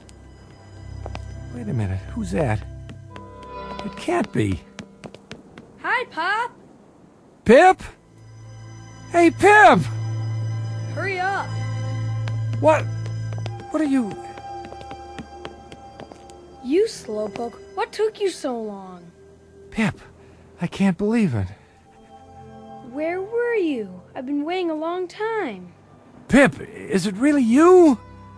Your hair, your face. Let me touch you. Quit with the mushy stuff, okay? Hey, Pip, you still got your freckles. But how old are you? 10. What do you think? How come, Pip? How can you be? That's what I am, Pop. I'm 10 years old. It's Saturday night, and you said to meet you on the boardwalk. I was worried you wouldn't come. Pip, I don't understand. Explain it to me, will you? Well, sometimes you don't show up, Pop. Sometimes you're sick or something. Yeah. Sometimes I'm... Yeah, sometimes I am. Hey! Pip, remember what I used to say to you? I used to say, "Hey, Pip, who's your best buddy?" Yeah. Attaboy, let me see that smile. You always had the greatest smile. Hey, Pop, you know something? You're my best buddy. That I am, Pip. That I am. From now on, you can count on it. Hey! So what do we do first? Well, how about some rides and some cotton candy? Sure, anything you want, anything at all, Pip, just like old times, but you're 10 years old again. How can that be? Don't worry, Pop. We're here, and we're together, and we can go on some rides. Sure we can. Sure we can, Pip, only looks like they shut the place down, the lights, the rides, everything. I got an idea. We can go someplace else. We don't have to. Take a look, Pop. It's just like it used to be. Why, you're right, Pip. How'd you do that? I didn't do anything. Come on. Sure, Pip. Let's go. We'll ride the roller coaster, the Ferris wheel, everything they got. I can go slow if you need me to. What's the matter? Don't think your old pop can keep up? Well, you keep holding your stomach. It looks like you're bleeding. Ah, no, I'm not bleeding. It's soda. That's all it is. I spilled it on my shirt. Come on, let's get going. Let's have some fun. Ice cream, cotton candy. Can I have some cotton candy, Pop? Of course you can. 1 cotton candy, please. Here you go. Hey, you got ice cream too? The kind with chocolate nuts on it? You used to like that, didn't you, Pip? Mm-hmm. Make it 1 of each. You got it. Ice cream, cotton candy. Let's go on the Ferris wheel.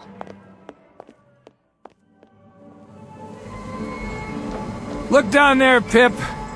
What a sight, huh? You can see the whole boardwalk from up here. Yeah. Whoa! Hold on, Pip. This is one fast roller coaster. Faster. I want to go faster. That was a good hot dog. The best. Hey, Pip, I got a question for you. What? Who's your best buddy? You are. That's right. That's right, Pip. I always have been and I always will be. Don't ever forget it, no matter what. All right? Oh, all right. Hey, slow down. What's the big rush? I gotta go. Go where? What's the matter? There's not much more time, Pop. Sure there is. What are you talking about? There's... Pip? Where'd you go? What's happening? Gotta keep up. Oh. Where'd he go? Pip. Pip, don't go in there, okay? It's a hall of mirrors. You'll get lost. Going in, mister? What? No. Come on, it's fun. I know. Screwy Louie's room. Mirrors all over the place. I've been in there lots of times. Pip! Yeah, better go get him. Here's a ticket. Yeah, okay. Pip! Wait up!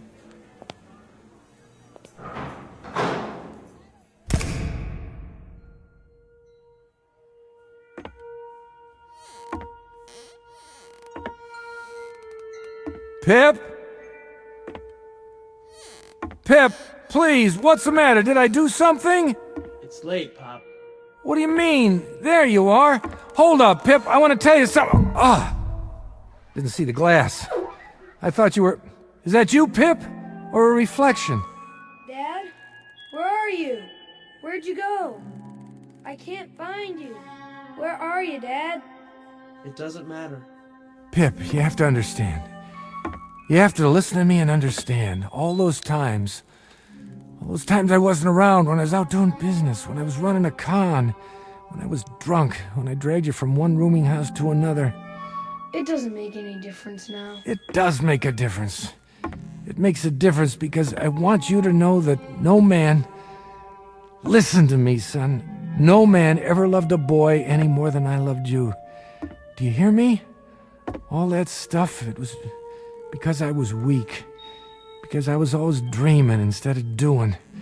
I always wished, but I never tried hard enough. Pip, as God is my witness, I loved you.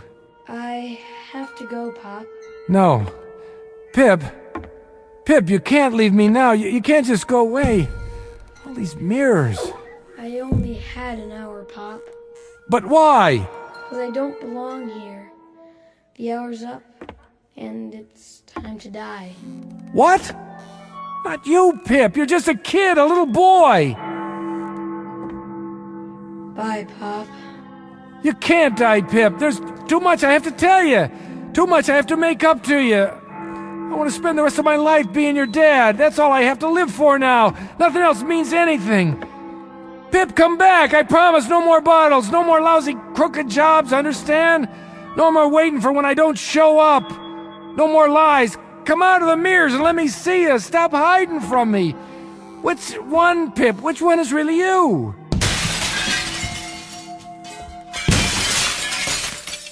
I can't, Pop. I'm sorry, but I have to go back.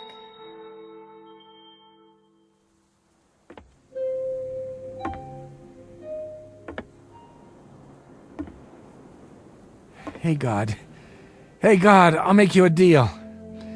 I give you the carcass of a weak old idiot. I give you me. All you have to do is give Pip back.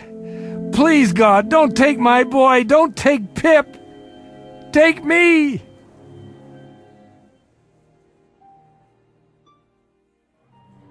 Get your ice cream and cotton candy. Tickets right here for all the rides. How many, little lady? Lots. Give us a stack of tickets, will you please? My daughter loves the rides. Sure thing. Thank you. There. Now, sweetie, which one do you want to go on first? The Ferris wheel. Are you sure? That's a mighty tall ride for such a little girl. Oh, please. Oh, all right. You run ahead and get in line. I'll be right there. Yeah! Hi, Mrs. Feeney. Oh, Pip. How you feeling today? Fine. Just fine. I won't need this cane much longer. Good. I was so sorry about your injury, but at least you came back to us in one piece. That I did. Even got a Purple Heart out of it. That's nothing special, though. Oh, you look so handsome in your uniform. Thanks. See you back at the rooming house for dinner? Sure will. Come on, Mommy. I'm coming! That little leprechaun wants to ride the Ferris wheel. Would you like to go with us? No, I think I'd just like to walk around. It's a beautiful day. Your father, God rest his soul, used to love taking you here. He talked about it all the time. I remember. We had some good times. We had some wonderful times. Mom! Well, maybe I'll see you when we get off the Ferris wheel. Sure. Have a good time. Hey, Pop, you know something? You're my best buddy. You always were.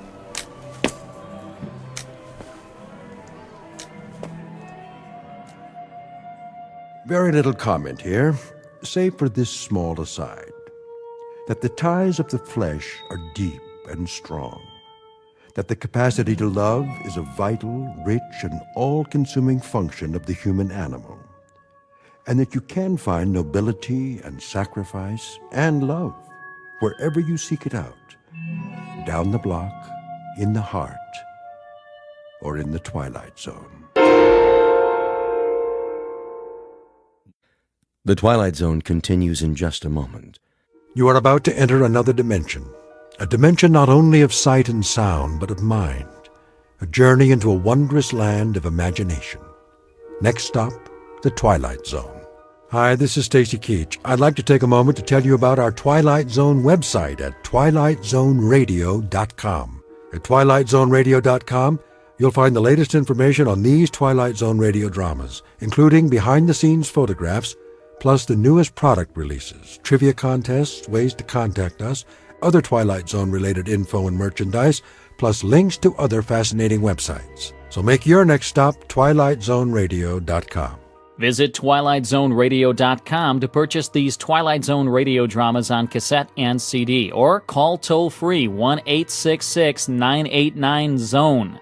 That's 1-866-989-9663.